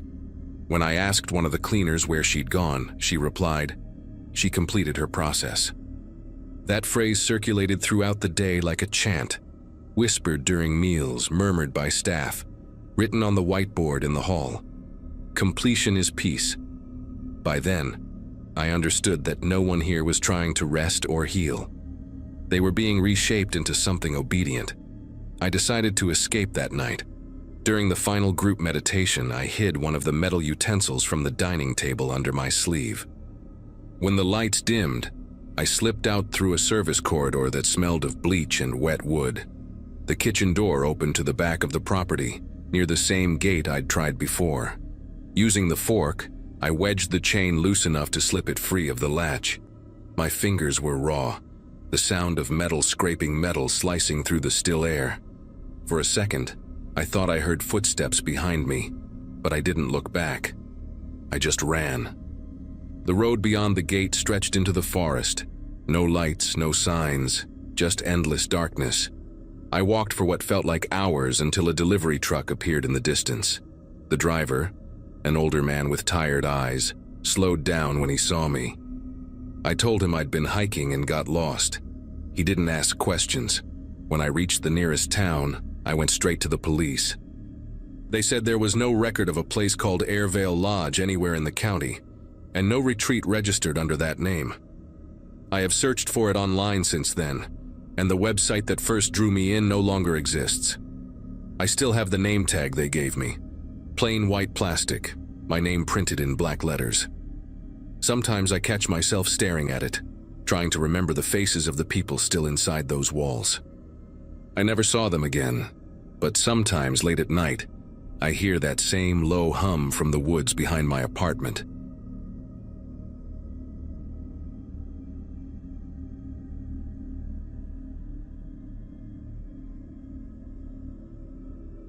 The coast feels different once the tourists are gone. The air turns sharp, the sand loses its warmth, and the ocean seems louder, as if it is reclaiming the silence. I had taken a last-minute freelance gig, planning to spend a quiet November in a small beach house outside a fishing village in Maine. The owner's photos showed weathered shingles, pale blue shutters, and a wraparound porch that faced the sea. It looked like the kind of place where time slowed down, exactly what I needed to finish a photo series before the snow came.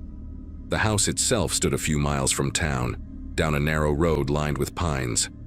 The front steps creaked under my boots as I carried my gear inside. It smelled faintly of salt and old books, the kind of musty comfort that hinted at years of damp air. The layout was simple. Kitchen and living room downstairs, 2 bedrooms on the main floor, and a staircase that ended at a locked door labeled storage only. The host had mentioned that the upper floor wasn't in use, so I didn't think much about it then. That first day passed quietly. I spent the afternoon walking along the dunes, catching the late sunlight breaking through thick clouds. When night came, the wind began to howl through the cracks in the window frames. The house groaned and shifted with every gust, but there was something peaceful about it. I made tea, edited a few photos, and fell asleep on the couch with the faint hiss of the ocean outside the window. Sometime in the middle of the night, a sound woke me. It was steady and rhythmic, not the wind, not the surf. Footsteps. Light but deliberate, pacing directly above me. I sat up, the couch springs creaking beneath me, and listened. The steps moved slowly from one end of the ceiling to the other, then stopped. My brain tried to rationalize it. Maybe pipes, maybe the house settling, but then a faint tune drifted through the air. Music. Something old, scratchy, like a record playing from another room.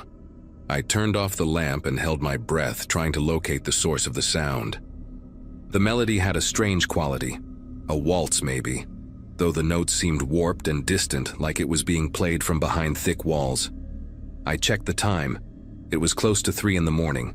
I finally grabbed my flashlight and climbed the stairs. Each step made the old boards groan under my weight. When I reached the door, the music stopped. The silence that followed felt heavier than the dark around me.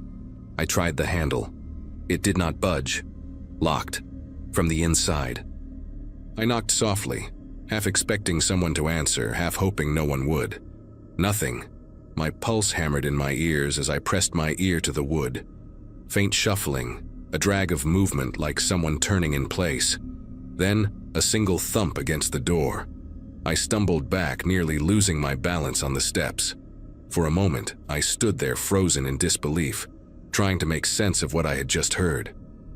Eventually, I forced myself back downstairs, locked my bedroom door, and waited for daylight. The morning light made everything seem harmless again. I tried to laugh it off, telling myself I had probably been dreaming. Still, curiosity got the better of me. I walked around the outside of the house, camera in hand, tracing the roofline. The upper floor windows were there all right, 3 of them, boarded up, paint peeling away in uneven strips. No lights, no movement. Just the wind rattling the loose boards. I snapped a few photos more out of habit than intention, and went back inside to make coffee. When I messaged the host, I kept it polite. I asked if anyone might have been doing maintenance upstairs, mentioning the music. The reply came quickly. The house doesn't have an upstairs anymore. It was destroyed in a fire years ago. I stared at the screen, rereading it. I could still hear the footsteps in my head, the pattern of them, deliberate and human.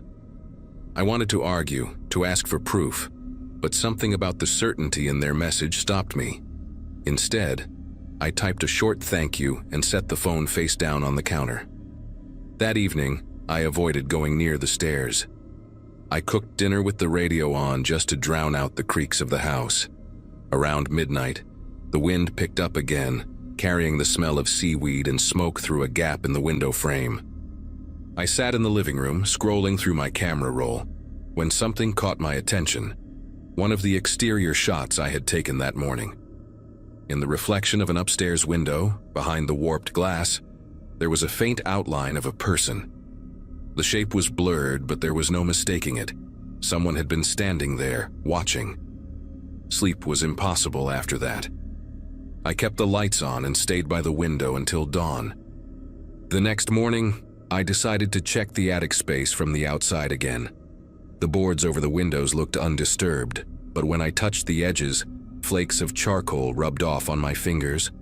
Beneath the wood, the smell of burnt plaster seeped out, faint but distinct. I followed the scent around the back of the house and found a small hatch hidden under the eaves, sealed with rusted nails. It looked like no one had touched it in years. I packed my things that afternoon, told the host I had a family emergency, and left before the sky darkened. As I drove away, I glanced once in the rearview mirror. The upstairs windows were still boarded, but for a moment I could swear one of the boards shifted slightly, just enough for a sliver of darkness to peer through. I didn't stop to look again. I reached the main road and kept driving until the ocean was only a whisper behind me. Weeks later, when I developed the last roll of film, one photo came out that I didn't remember taking.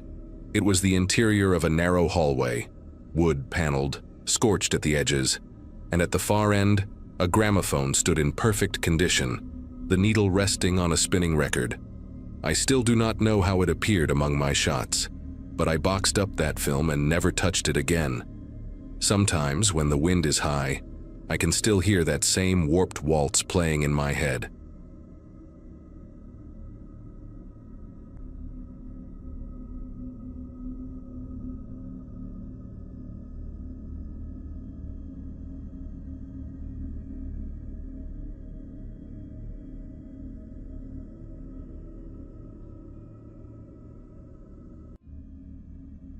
Hello everyone. Before we start, make sure to like and subscribe to the channel, and leave a comment with where you're from and what time you're watching. That way, YouTube will keep showing you stories just like this one. Now, let's begin.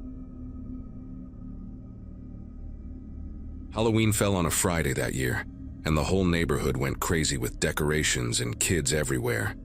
I had just turned 11 the month before, October 9th to be exact, and this was supposed to be the best Halloween ever, because Mom finally let me go out without her tagging along. Just me, my best friend Colin, and his little brother Jesse, who was 9 and obsessed with collecting every single piece of candy he could get his hands on.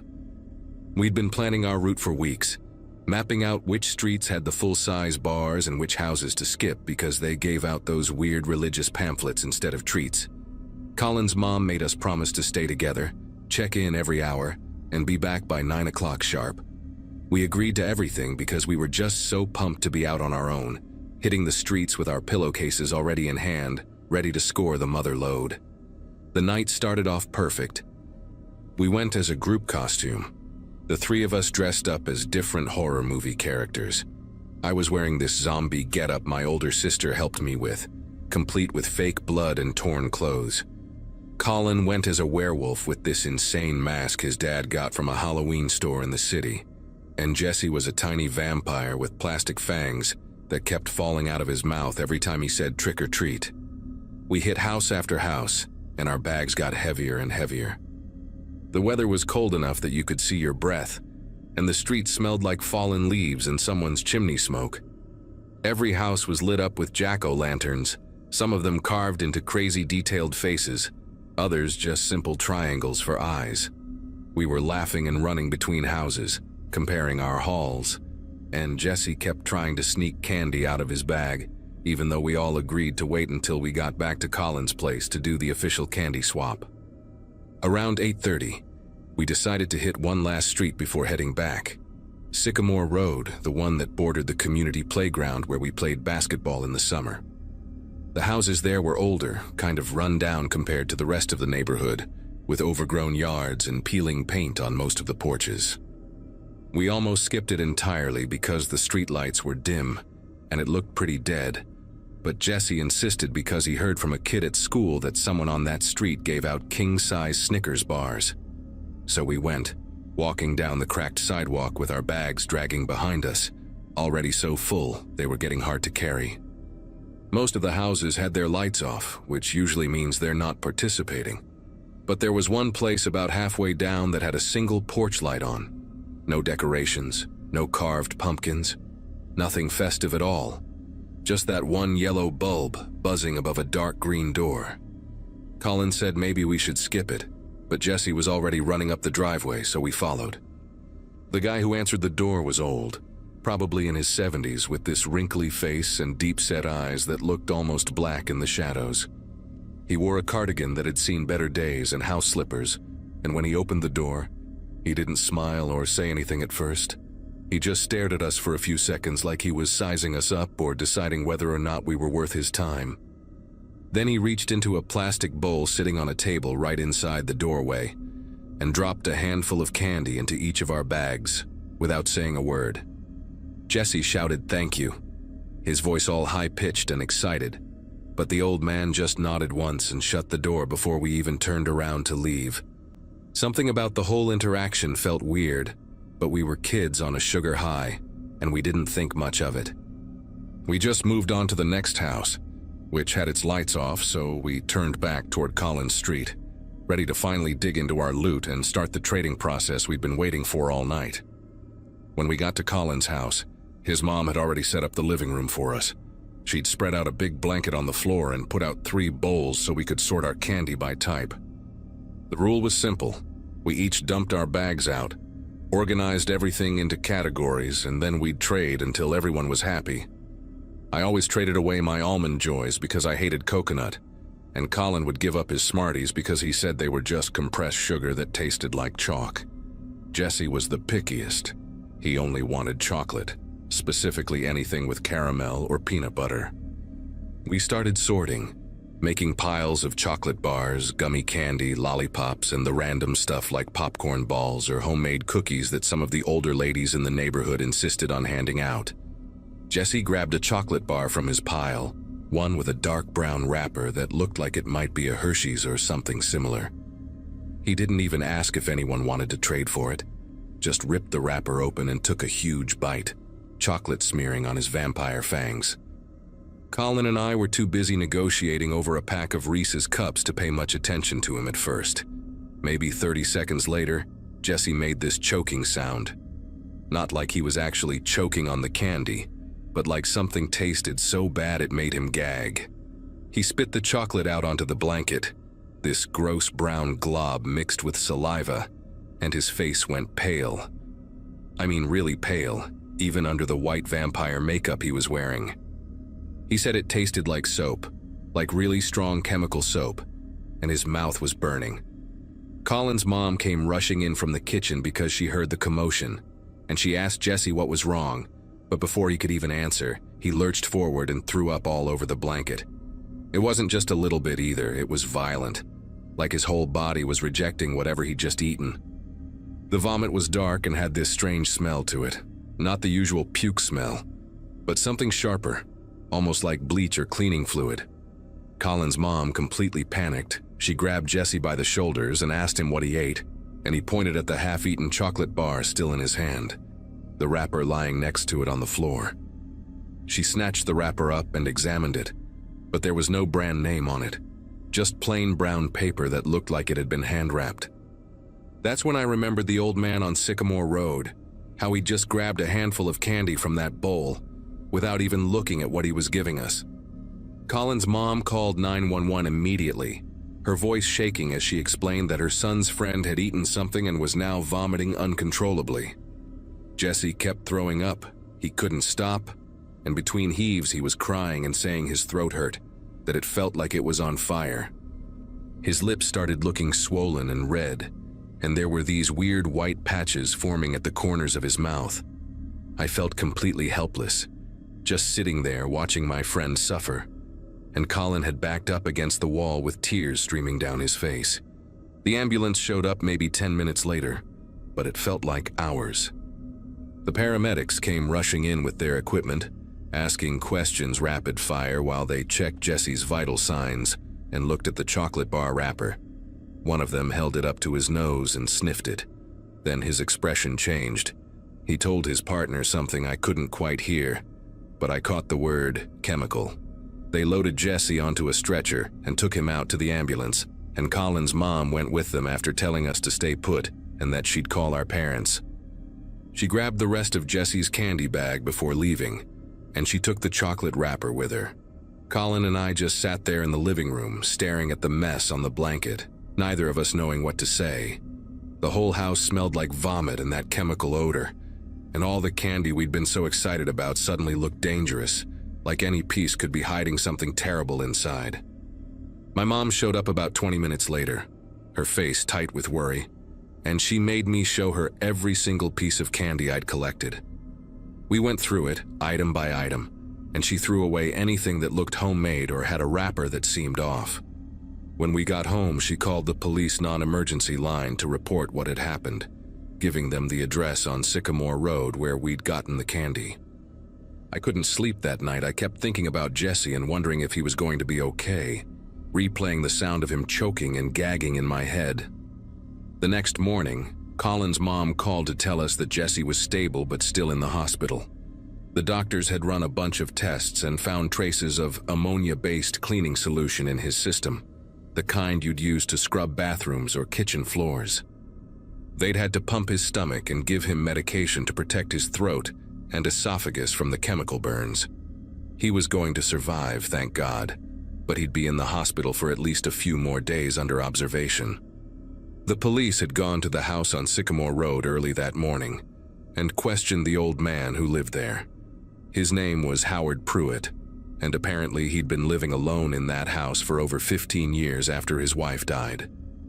Neighbors said he was always complaining about kids cutting through his yard or making noise near the playground, calling them vandals and troublemakers, even when they were just playing. The police searched his house and found a whole stash of candy in his kitchen, chocolate bars that he'd carefully unwrapped, coated with a diluted cleaning solution using a paintbrush, and then rewrapped in plain brown paper. He'd made dozens of them. When the police confronted him, Howard didn't even try to deny it. He admitted everything, said he'd only wanted to teach the kids in the neighborhood a lesson, to scare them into staying away from his property. He claimed he'd diluted the cleaning solution enough that it wouldn't kill anyone, just make them sick enough to think twice about trick-or-treating near his house again. He actually seemed annoyed that the police were making such a big deal out of it, like he couldn't understand why poisoning children was considered a serious crime. The detective who interviewed him said Howard kept insisting he wasn't trying to hurt anyone permanently, that it was supposed to be non-lethal, just enough to cause discomfort. But the medical report showed that if Jesse had eaten the entire chocolate bar instead of just one bite, or if a smaller child had eaten it, the outcome could have been fatal. The ammonia concentration was higher than Howard claimed, and the doctors said Jesse was lucky he'd spit most of it out, and that help arrived quickly. Howard Pruitt was arrested and charged with attempted poisoning, reckless endangerment, and distribution of adulterated food. The news spread through town like wildfire, and suddenly every parent was in a complete panic. Within days, the local news picked up the story, and it became this huge cautionary tale about Halloween safety. Parents who'd let their kids eat candy on the walk home were now horrified, realizing how close their own children might have come to the same fate. The elementary school sent out letters to every family, and the PTA organized a meeting about trick-or-treat safety that packed the gymnasium. People started talking about only going to houses of people they knew personally, or skipping Halloween altogether next year. Some parents took their kids' entire candy hauls to the police station, where they'd set up a voluntary screening area with officers checking wrappers and looking for anything suspicious. Our local hospital offered free candy x-rays for anyone who wanted them. The whole town became obsessed with the idea that there could be more people like Howard out there, more tainted candy sitting in kids' pillowcases and plastic pumpkin buckets. I had to go to the police station with my mom to give a statement about what happened, describing the house and Howard's behavior when he answered the door. Colin and I both told them everything we could remember, even small details like the color of his cardigan and the way he'd stared at us before handing over the candy. Jesse came home from the hospital 5 days later, and when I saw him at school the following week, he looked different. Thinner, quieter, and he didn't want to talk about what happened. His parents had hired a lawyer and were pursuing a civil lawsuit against Howard on top of the criminal charges. Howard Pruitt ended up pleading guilty to all charges in exchange for avoiding a trial, and the judge sentenced him to 6 years in prison plus probation. The house on Sycamore Road sat empty after that, with a for sale sign in the yard that stayed there for over a year before anyone bought it. Halloween was never the same for me after that night. Even now, years later, I still think about it every October when I see kids in costumes going door to door. I think about how something that's supposed to be fun and innocent can turn into a nightmare in seconds, how someone's bitterness and anger can poison more than just chocolate bars. Jesse never went trick-or-treating again, and honestly, I don't blame him. That smell of chemicals mixed with vomit still hits me sometimes out of nowhere, and I'm right back in Colin's living room, watching my friend suffer because some old man decided that scaring children was an appropriate response to his loneliness and resentment. The whole experience taught me that monsters don't always look like the ones we dress up as for Halloween. Sometimes they're just regular people who've let their worst impulses win.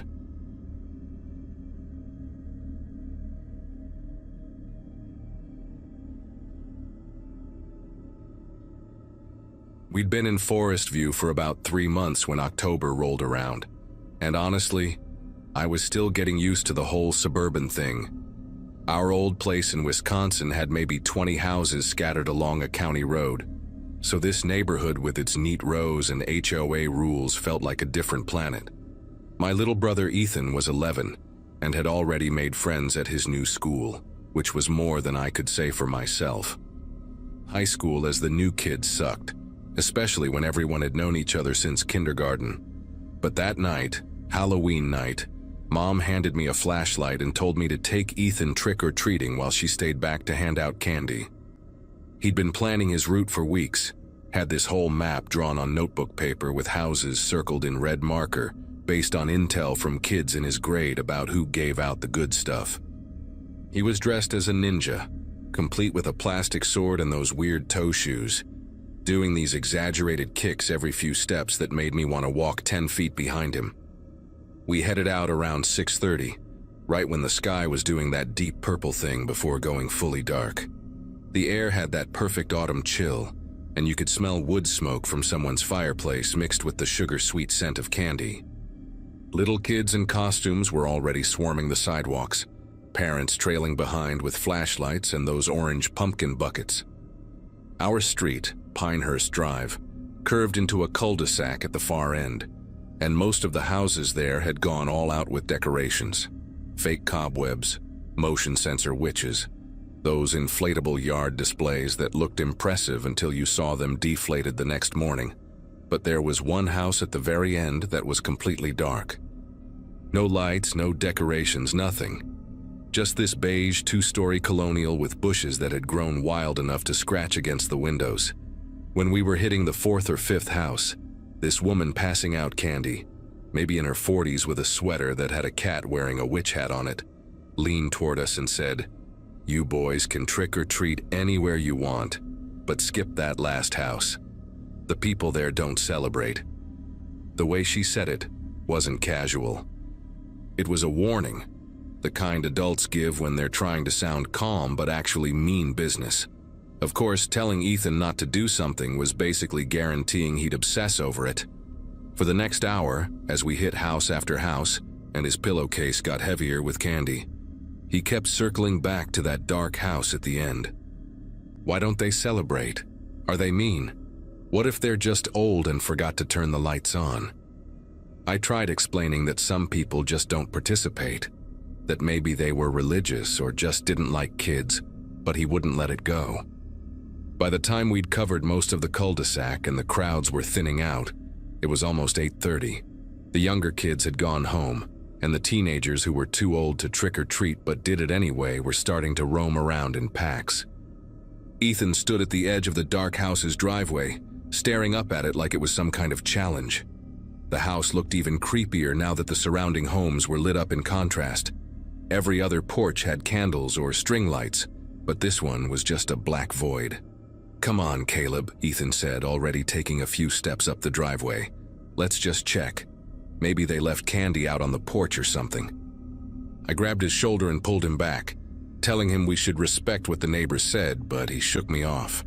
"I just want to see if anyone's home. We don't have to knock or anything." There was this weird determination in his voice that I recognized from when he'd get fixated on beating a video game level or winning an argument. He wasn't going to drop it. I figured the quickest way to end this was to just walk up to the porch, show him there was nothing there, and leave. So I sighed, adjusted my jacket, and followed him up the cracked concrete driveway. Dead leaves crunched under our shoes, and I noticed the lawn hadn't been mowed in weeks.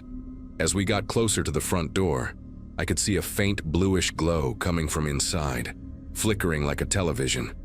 That's when I noticed the door wasn't fully closed. It was open maybe 2 inches, just enough that you could see a sliver of the entryway inside. Ethan saw it too and immediately whispered, "See? Someone's home. They probably just forgot to close the door all the way." But something about it felt wrong to me. Not horror movie wrong, just off in a way I couldn't explain. Like when you come home and realize you left the stove on. That flutter in your chest. I told Ethan we should go, but he was already climbing the 3 wooden steps to the porch. The wood creaked under his weight, and I followed reluctantly, keeping my voice low as I called out, "Hello? Your door's open." Nothing, just the sound of the TV inside, playing what sounded like a local news broadcast. I knocked on the door frame, louder this time. "Hello? Anyone home?" Still nothing. Ethan pushed the door open a bit wider, and the hinges made this long, groaning sound that seemed way too loud in the quiet neighborhood. The entryway was dimly lit by the TV glow coming from what looked like the living room to the left. I could make out a coat rack, some shoes lined up against the wall, normal stuff. "We should call someone," I said, pulling out my phone. Maybe they had an emergency and left in a hurry. But Ethan was already stepping inside, his ninja sword bumping against the doorframe. "Ethan, what are you doing?" I hissed, but he ignored me, moving toward the TV light like a moth. I didn't want to leave him in there alone, so I followed, my heart doing this annoying hammering thing against my ribs. The living room was small and cluttered, with a brown couch facing a TV that was playing some news segment about traffic conditions. On the coffee table in front of the couch, I saw a large plastic bowl, the kind you'd put Halloween candy in, except it was tipped over on its side. Fun-size Snickers and Milky Ways were scattered across the table and onto the floor, some of them still in that jumbled pile like someone had knocked the bowl over suddenly. Next to the bowl was a cell phone, screen down, and the little LED light on the side was blinking red. But what made my chest tighten was the phone's camera. The one on the back was facing up and the screen, when I picked it up without thinking, showed a recording app. The timer read 43 minutes and 17 seconds. Someone had been recording. My brain tried to make sense of it. Maybe someone was doing a Halloween prank video and stepped away. Maybe they were filming themselves handing out candy and forgot about it. But the spilled bowl, the abandoned phone, the open door, none of it added up to a simple explanation. I was about to tell Ethan we needed to leave right now when I noticed the floor. There were footprints, muddy boot prints leading from the entryway past where we were standing and disappearing into the hallway that led toward the back of the house. They were large, definitely adult-sized, and the mud was still wet enough that it looked dark against the hardwood. I followed the trail with my eyes and saw they led to a door at the end of the hall, partially open. Even from where I stood, I could tell it was the basement door because of the darkness beyond it and the way cooler air seemed to drift out. Ethan had moved to the couch and was picking up some of the spilled candy, shoving a Snickers into his pillowcase like we were still trick-or-treating and this was all normal. "Ethan, put that down," I whispered urgently, my voice coming out sharper than I intended. "We need to go, now." He looked at me like I was overreacting, holding up a Twix bar. "Why? No one's here, they probably went to a party or something." But I was staring at those boot prints at the basement door, and every instinct I had was screaming that we'd walked into something we shouldn't have. I grabbed Ethan's arm, probably harder than I needed to, and started pulling him toward the front door. That's when I heard it. A sound from the basement. Not a loud sound, not a crash or a voice. Just breathing. Heavy, labored breathing. The kind you do when you've been running or lifting something, that wet, raspy inhale and exhale. It was coming from just beyond the basement door, down those stairs we couldn't see. And then, the breathing paused, like whoever was down there had heard us moving. The silence that followed was worse than the sound itself. My entire body went rigid, and I could feel Ethan tense up beside me, finally understanding that something was very wrong. I didn't think. I just moved. I yanked Ethan toward the front door and he didn't resist this time, his candy bag forgotten on the floor. We stumbled out onto the porch, and I was pulling the door shut behind us when I heard footsteps, fast and heavy, coming up the basement stairs. Not running exactly, but moving with purpose. My hands fumbled with the doorknob, trying to pull it closed, but it stuck halfway like the frame was warped. Through the gap, I could see movement in the hallway, a shadow stretching across the wall from the basement doorway. Ethan was already at the bottom of the porch steps, and I abandoned the door, jumping down all 3 steps at once. We ran across the lawn, not bothering with the driveway, my shoes slipping on the wet grass. I didn't look back until we were under a streetlight 2 houses down, both of us gasping for air. When I finally turned around, the house looked exactly as it had before, dark and silent. The front door still hanging open. No one came out. No one appeared in the windows. It was like the whole thing had been swallowed back into the darkness. Ethan was shaking, his ninja sword crooked on his back, his face pale even in the orange glow of the streetlight. "Who was that?" he kept asking. "Who was down there?" I didn't have an answer. We stood there for maybe 2 minutes just watching the house, waiting for something to happen. Part of me wanted to call the cops right then, but what would I even say? We went into someone's house uninvited and heard breathing? That we saw muddy footprints and a recording phone? It sounded insane even in my own head, and I was terrified we'd get in trouble for trespassing. But I also couldn't shake the image of that spilled candy bowl, the phone still recording, the way those footprints led down to the basement like someone had been dragged. Finally, I grabbed Ethan's hand, something I hadn't done since he was little, and we walked quickly back to our house. Mom was on the porch waving at some kids leaving, and when she saw us, she smiled and asked how the hall was. I told her it was fine, that we were tired and going inside. She didn't notice that Ethan had left his candy behind, or that both of us looked like we'd seen something we couldn't explain. That night, I barely slept. I kept replaying everything in my head, trying to convince myself we'd overreacted, that maybe it was just someone doing yard work in their basement who got startled when they heard us upstairs. But the spilled candy, the recording phone, the muddy prints, they didn't fit that story.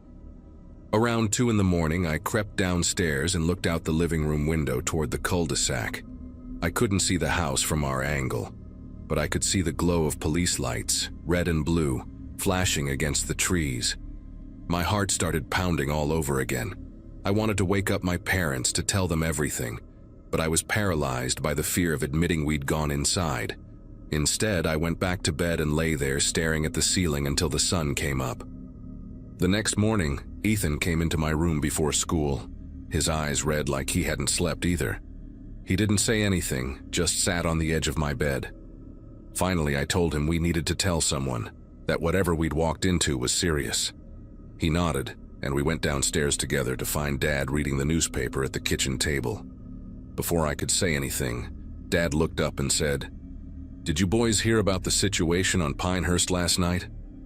My throat went dry. He folded the paper and continued. "Apparently there was a break-in at one of the houses. The couple that lives there came home from dinner and found someone had been inside. Police were there for hours." I asked which house, even though I already knew. "The one at the end, the Crawfords.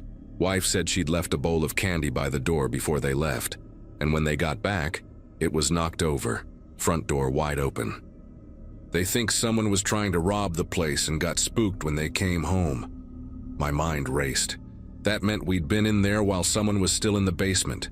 The homeowners had come back while we were running away. The breathing we heard, the footsteps, that was the intruder. I felt sick. Dad kept talking, saying the police were asking neighbors if they saw anything suspicious, and I knew right then that we had to tell them. Ethan looked at me, waiting for me to make the decision. I took a breath and told Dad everything. The open door, the phone recording, the muddy prints, the breathing from the basement. He didn't yell or get mad. He just grabbed his keys and told us to get in the car. We drove to the police station, and I gave a statement to an officer who wrote everything down while nodding seriously. He said the phone recording was crucial evidence that whoever broke in might have accidentally activated it. They'd already dusted for prints and were checking security cameras from other houses. A few days later, they arrested someone, a guy from 2 towns over with a history of burglaries. He'd been hiding in the basement when the homeowners returned and fled through a back window after we left. The officer told my dad that if we hadn't spooked him by being in the house, he might have confronted the Crawfords directly when they came home, and things could have gone very differently. I don't know if that made me feel better or worse. We probably saved someone from getting hurt, but we also could have gotten hurt ourselves. Ethan and I don't really talk about it anymore, but every Halloween since then, when I see a house with no porch light, I keep walking. Some doors aren't meant to be opened even when they're already cracked.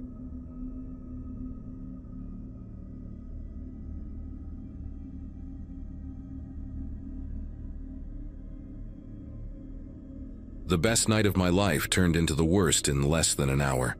My 13th birthday had come and gone that September of 2016, and with it came a new privilege: trick-or-treating without parents hovering behind us. Mom finally trusted me enough to go out with just my friends, as long as we stuck together and came home by 9.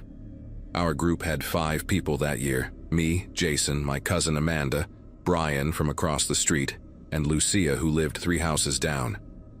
We'd spent the better part of October planning our route, circling houses on a hand-drawn map that gave out king-size candy bars, crossing out the ones that handed out pennies or toothbrushes. Jason was absolutely bouncing off the walls because his parents had been super controlling the year before, dragging him home at 7 while the rest of us kept going. They'd finally eased up and given him the same 9 o'clock curfew as everyone else. He kept going on and on about how we were going to clean out the entire neighborhood, stuff our pillowcases so full we'd need to make trips home to empty them. That feeling of independence, of being allowed to wander the streets on our own for the first time, made everything sharper and more exciting. None of us could have imagined that before the night ended, one of us would vanish, and the rest of us would carry that weight for the rest of our lives. We left around 6 in the evening, just as the sky shifted from orange to deep purple, and the streetlights flickered on one by one. The air had that perfect autumn chill where you could see your breath but didn't need a heavy jacket yet. I dressed as a zombie with torn jeans and a shredded shirt, fake blood smeared all over my face and hands that my mom had helped apply. Jason wore this glow-in-the-dark skeleton costume that looked sick once it got dark enough. Amanda went as a witch with a pointy hat that kept falling off. Brian chose some anime character I didn't recognize, and Lucia had on a vampire cape that dragged on the ground and kept getting caught on things. We attacked the first few blocks with pure energy, racing from house to house, our bags getting heavier by the minute. Everyone was hyped, laughing about whose costume was better, comparing candy hauls, trading the gross stuff nobody wanted. Around 7:30, we hit Oakwood Avenue, this long residential street with huge oak trees that created these creepy shadows under the streetlights. Brian threw out the idea that we should split up to hit more houses before time ran out. Amanda and Lucia wanted to tackle the left side of the street, and Brian decided to run back to a house we'd missed a couple blocks earlier. That left Jason and me to handle the right side of Oakwood, with everyone planning to meet up at the stop sign on the corner in 20 minutes. It seemed like the most normal suggestion in the world, the kind of call you make without thinking it through. Jason and I worked our way down the street, hitting every house with its porch light on. We were making good time, joking around about how Brian's costume looked like a rejected comic book character, rating each house's decorations on a scale of 1 to 10. Some people went all out with fake graveyards and motion sensor zombies, while others just stuck a plastic pumpkin on their doorstep and called it a day.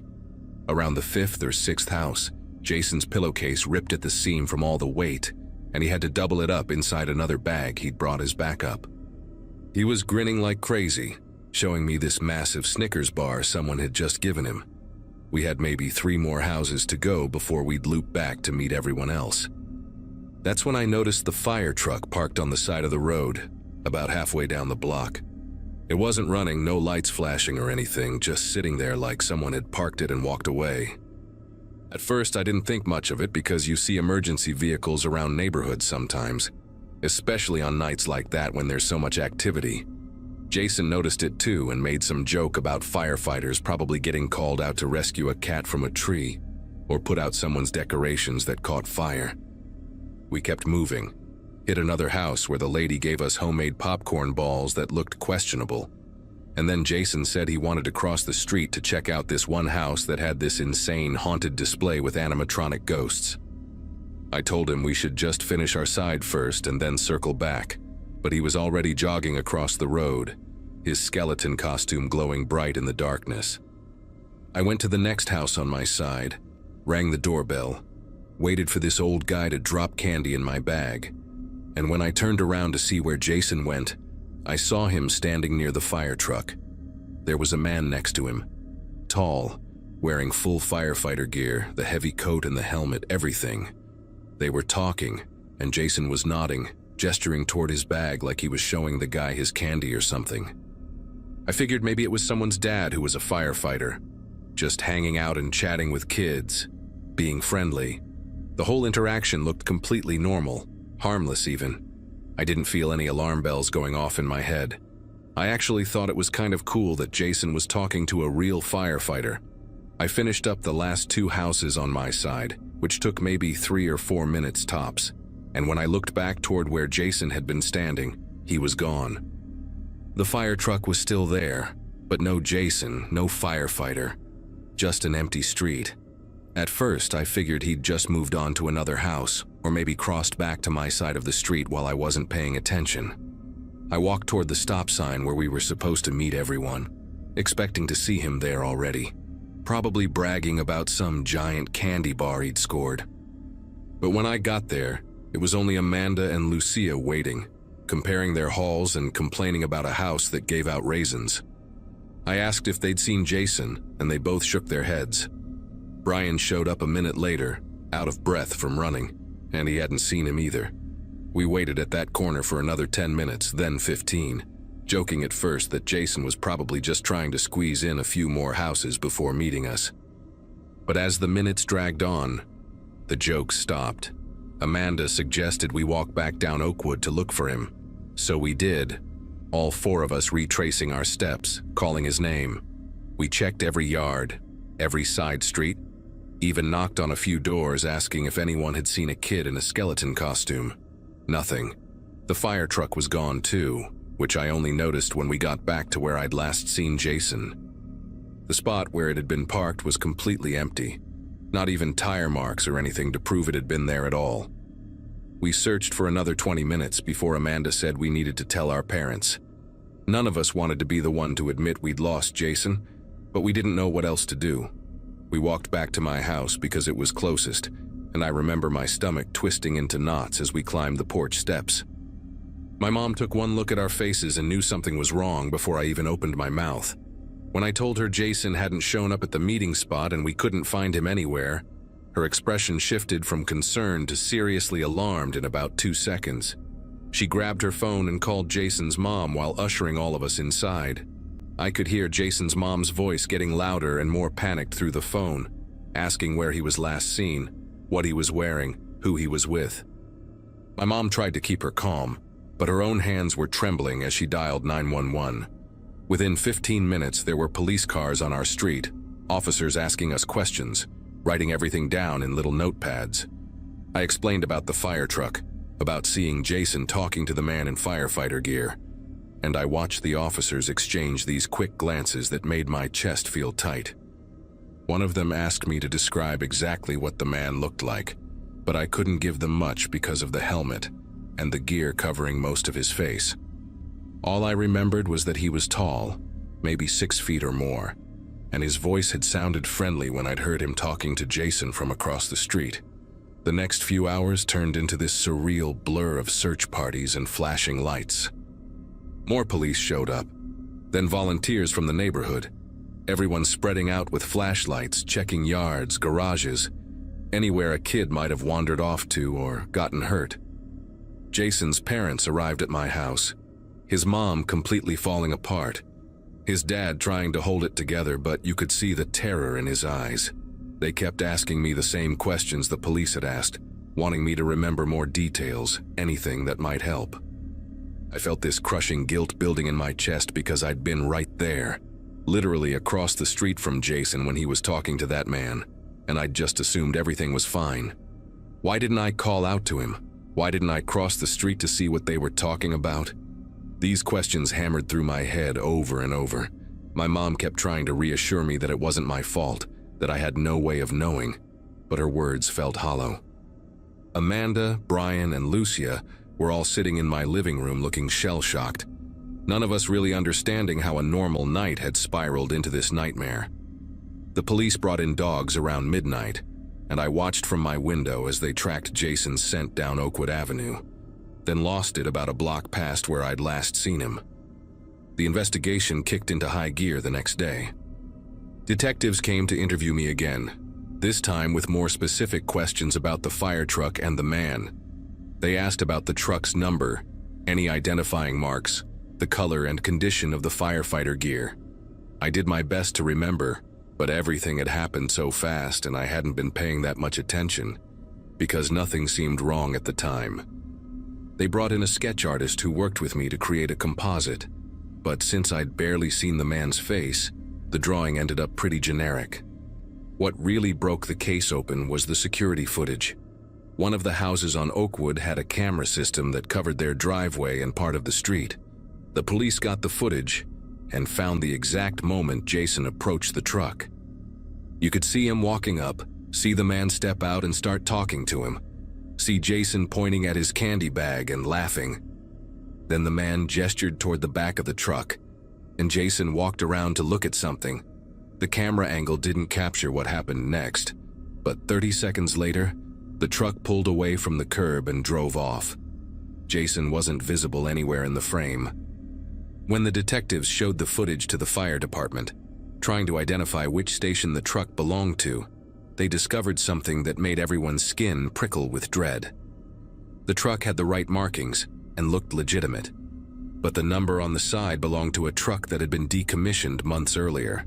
That discovery shifted everything. This wasn't some tragic accident or a kid who'd wandered off and gotten lost. Someone had deliberately posed as a firefighter, using gear and a vehicle that looked official enough to fool everyone, including me. The police started pulling records, cross-referencing anyone with access to old fire department equipment, checking former employees, anyone who might have had reason to own or steal a decommissioned truck. It took them 3 days to identify a suspect. His name was Vincent Carr, a firefighter who'd been suspended from a department 2 towns over for behavioral issues and inappropriate conduct. He'd been fighting the suspension, claiming it was unfair, and had been living in some rundown rental property while the appeals process dragged on. When detectives went through social media and public records, they found he'd purchased firefighter gear from an online auction site and had been seen driving a truck matching the description around his neighborhood. They got a warrant and showed up at his place on a Friday morning, nearly a week after Jason disappeared. Carr wasn't home, but they searched the property anyway and found Jason's skeleton costume stuffed in a trash bag in the garage, along with maps of our neighborhood with certain streets circled in red marker. The manhunt intensified after that. Carr's face was all over the news, Amber Alerts going out across 3 states, tips flooding in from people who thought they'd seen him. I couldn't stop watching the coverage, this sick compulsion to know what was happening, even though every update made me feel worse. My parents tried to limit my exposure to it, but I'd sneak my phone under my covers at night and read every article, every comment thread, torturing myself with what-ifs and possibilities. Jason's parents held a press conference begging for information, his mom barely able to speak through her tears, and watching that destroyed me all over again. School became unbearable because everyone knew I was the last person to see Jason before he vanished. Some kids asked invasive questions, others avoided me entirely like I carried some kind of curse. Amanda stopped coming to school altogether for 2 weeks. Brian's parents pulled him out and enrolled him somewhere else. Lucia's family moved away before the year ended. Then, 11 days after Jason disappeared, a jogger found his backpack in a drainage ditch about 5 miles from our neighborhood, out near the industrial park where all the warehouses were. The backpack was still full of candy, every piece accounted for, his name written in Sharpie on the inside flap. Police combed the entire area with dogs and search teams, but they didn't find anything else. No other evidence, no sign of Jason, nothing that explained why the backpack had been dumped there specifically. Vincent Carr was finally arrested 3 weeks later in a motel outside Cleveland, over 200 miles away. He'd been moving around, paying cash for rooms, avoiding cameras, basically acting exactly like someone with something to hide. When they brought him in for questioning, he refused to talk without a lawyer, and even then, he wouldn't say a word about Jason. The evidence against him was solid enough for charges. The costume in his garage, the truck that matched witness descriptions, security footage showing him in our neighborhood that night, his own lack of alibi. But without Jason, without a body or a confession, the case stalled in this agonizing limbo. The prosecutors worked with what they had, building a circumstantial case for kidnapping, but everyone knew it wasn't enough for the kind of justice Jason's family deserved. The trial happened about 1.5 years later, and I had to testify, had to sit in that courtroom and describe what I'd seen that night while Carr sat there in a suit, staring at nothing, showing zero emotion. The jury convicted him on multiple charges and he got 40 years, but he never admitted what he did with Jason. He never told anyone where to look, never showed a shred of remorse. Jason's parents were in court every single day, and when the verdict came down, they didn't even look relieved. How could they? Their son was still gone. The years since then have been strange. I'm in my early 20s now, graduated college, trying to build a normal life. But that night follows me everywhere. I can't go anywhere near Oakwood Avenue without feeling like I'm going to be sick. Every year when the end of October rolls around, I get this tight feeling in my chest that doesn't go away until November starts. I've been in therapy since I was 15, trying to work through the guilt, the constant replay of those moments when I could have done something different. Jason's case occasionally pops up on true crime shows or podcasts, and every time it does, I get messages from strangers asking for details, people who treat it like entertainment instead of the worst thing that ever happened to real people. His parents never stopped looking. They hired private investigators, followed up on every single tip no matter how far-fetched, kept his face on social media and missing person databases. About 6 months ago, there was a credible lead about remains found in a wooded area near where Carr used to live. And for a few awful days, everyone thought it might finally be closure. DNA testing ruled it out. So we're still here, still waiting, still hoping for an answer that might never come. I think about Jason all the time, wonder what kind of person he'd be now if that night had gone differently, if we'd just stayed together as a group like we were supposed to. That's the thing that haunts me most. How one simple decision, splitting up to cover more ground, to get more candy, cost someone their entire life.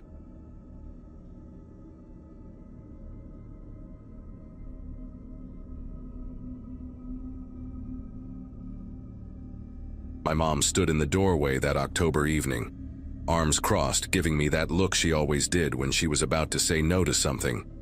I'd been begging for weeks to go trick-or-treating without her following me around like I was still in kindergarten. And honestly, I was starting to lose hope. But then she sighed, did that thing where she rubbed her temples and said fine, I could go with the neighborhood kids as long as I was home by 8:30. I practically jumped through the ceiling. 11 years old and finally getting some freedom felt like winning the lottery. She made me promise about 1,000 things, stuff about staying with the group and not talking to strangers, basic things I already knew. I remember nodding through it all, barely listening, just wanting to grab my costume and get out the door before she changed her mind.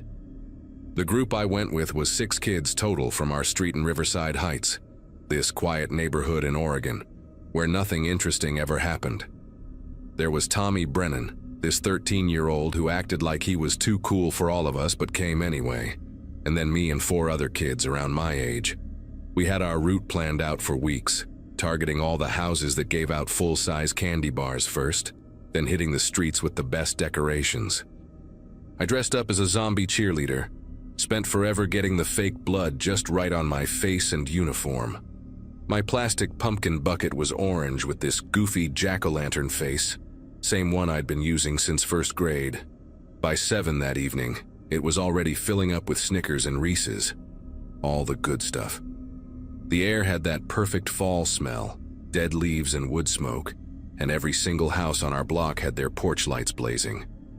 I felt like I could do anything, like I was finally old enough to be part of the real world, instead of just watching it from behind my parents. Things started changing around 7:45. We were on Ashwood Drive, this street about 4 blocks from my house, when Sophie's dad pulled up in his pickup truck. She waved goodbye and climbed in, and I remember feeling a little pang of jealousy because her bucket was overflowing and mine was only half full. Then 20 minutes later, Tommy's older brother came to get him and the Martinez twins, said their mom wanted them home early. That left just me and Kevin Walsh, this kid from my math class who dressed up as a vampire with these ridiculous plastic fangs that kept falling out of his mouth. We kept going, hitting a few more houses, but I could tell Kevin was getting tired. His dad showed up around 8:15 in front of this house with a giant inflatable ghost in the yard. Kevin looked at me all apologetic and said he had to go, that his dad had work early in the morning. I told him it was fine, that I'd head home in a few minutes anyway. But I lied. My bucket was still only half full, and I'd promised myself I'd fill it to the top before going back. I kept walking alone down Ashwood, then turned onto Berkeley Road, checking my phone every few minutes. 8:20, 8:25. I had maybe 5 minutes before I needed to start heading back, but there were still houses with their lights on, still candy to collect. That's when I noticed the house at the end of Berkeley, number 847, sitting back from the street with this long driveway and overgrown hedges. I'd walked past it a million times going to the corner store or riding my bike to school. It was one of those houses that always looked the same. Paint peeling on the shutters, grass a little too long, nothing special about it. But that night, something about it caught my attention. Maybe it was because every other house on the block was lit up like a carnival, and this one sat there in complete darkness. The porch light was off, the windows were black, and taped to the front door, I could just barely make out a white piece of paper that said, "No candy," in thick black marker. I should have kept walking. That's what I tell myself now, that I should have just turned around and headed home with my half-full bucket and called it a night. But I was 11 and stubborn, and annoyed that I'd wasted time going out alone when I could have gotten way more candy if the group had stayed together. So I walked up the driveway, my sneakers crunching on the gravel, telling myself I'd just knock once to be polite, to cover every house on my route like I'd planned. The no candy sign was right there at eye level when I reached the door, the tape yellowed and curling at the edges like it had been there for weeks. I raised my hand to knock anyway, one of those stupid defiant moments where you do something just because someone told you not to. But before my knuckles even touched the wood, I heard this sound from inside. A creaking sound, like old furniture shifting weight. Then the door moved, just an inch, swinging inward on its hinges without anyone pulling it. The smell hit me first, not like rotting food or garbage, but something stale and thick, like a room that hadn't had fresh air in months. I stood there in the doorway, my pumpkin bucket hanging from my wrist peering into the darkness. My eyes adjusted slowly, shapes emerging from the gloom. A narrow hallway, a staircase going up on the left, and straight ahead, through an archway, I could see into what must have been the living room. That's where I saw her. A woman sitting on a couch, completely still, her body angled toward a television that was on but showing nothing except gray and white static. The glow from the screen lit up her face in this weird flickering way, and even from where I stood I could see she was older, maybe 60 or 70, with gray hair pulled back in a loose bun. She wore a floral housecoat, the kind my grandmother used to wear, and her hands rested on her lap like she'd just sat down to watch her shows and fallen asleep. I called out, "Hello?" My voice came out smaller than I meant it to, almost a whisper. The woman didn't move. The static from the TV was the only sound, that constant hissing white noise that makes your ears feel full. I thought maybe she was hard of hearing, that she hadn't noticed the door opening or me standing there. My mom had always taught me to be respectful to elderly people, to help them if they needed it, so I took a step inside. Just one step. The floorboards creaked under my weight, loud enough that I was sure she'd hear it and turn around, but she didn't. She just kept sitting there, facing that static screen, her silhouette perfectly still against the gray light. I took another step, then another, moving down the hallway toward the living room. My bucket bumped against my leg with each step, the candy inside shifting and rustling. When I reached the archway, I could see her more clearly now, see the way her housecoat had a coffee stain on the collar, see the veins visible on the backs of her hands. That's when I noticed her eyes. They were open, wide open actually, staring straight at the television screen with this blank, glassy look that made my chest tighten. She wasn't asleep. She wasn't even blinking. I stood there for what felt like an hour, but was probably only a few seconds watching her, waiting for her to blink or shift or do anything that would prove she was just zoned out watching TV. But nothing happened. Her chest wasn't moving up and down the way it should when someone breathes. Her fingers weren't twitching. She was just there, frozen, like a mannequin someone had posed on the couch. I opened my mouth to say something, to ask if she was okay, but the words got stuck in my throat. And that's when I saw the coat. A man's jacket, dark blue or maybe black in the dim light hanging on the wooden chair beside the couch. It was dripping.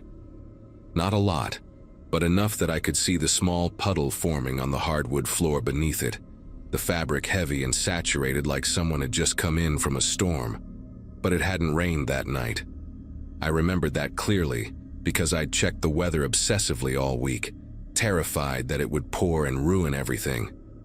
The sky had been clear when I left my house, cold but dry, not a cloud anywhere. So why was that coat soaking wet?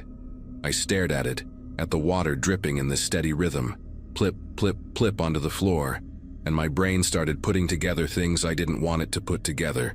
Someone else was in this house, someone who'd just come in. Someone who'd hung up their wet coat and then what? Just left this woman sitting here like this? I took a step backward, my sneakers squeaking on the floor, and that tiny sound felt like a gunshot in the silence. My heart was pounding so hard I could hear it in my ears, louder than the static from the TV. I needed to leave. I needed to get out of there right now and call someone, call my mom, Call the police. Call anyone. I turned toward the hallway, ready to run, and that's when I heard it. Footsteps. Heavy, deliberate footsteps coming from upstairs, right above my head.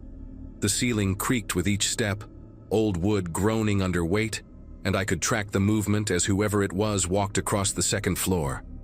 They were heading toward the staircase. Toward me, every muscle in my body locked up.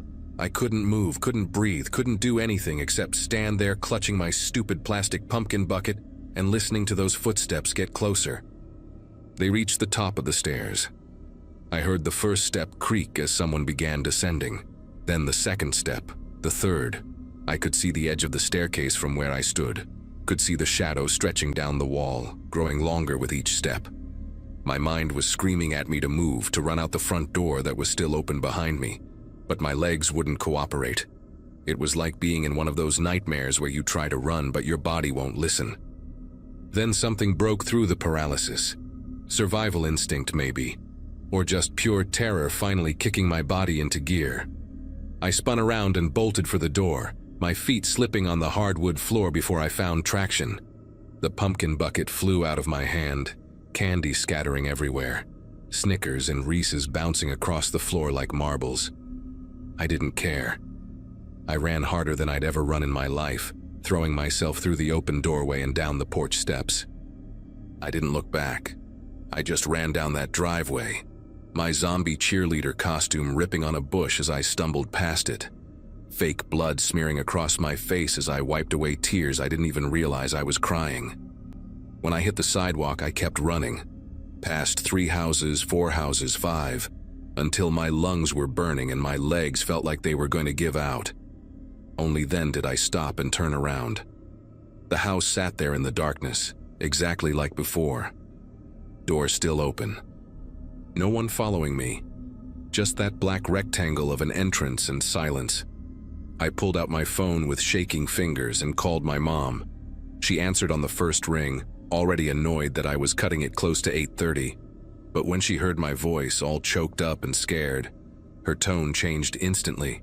I couldn't get the words out right at first, kept stumbling over them, trying to explain about the house and the woman and the wet coat and the footsteps.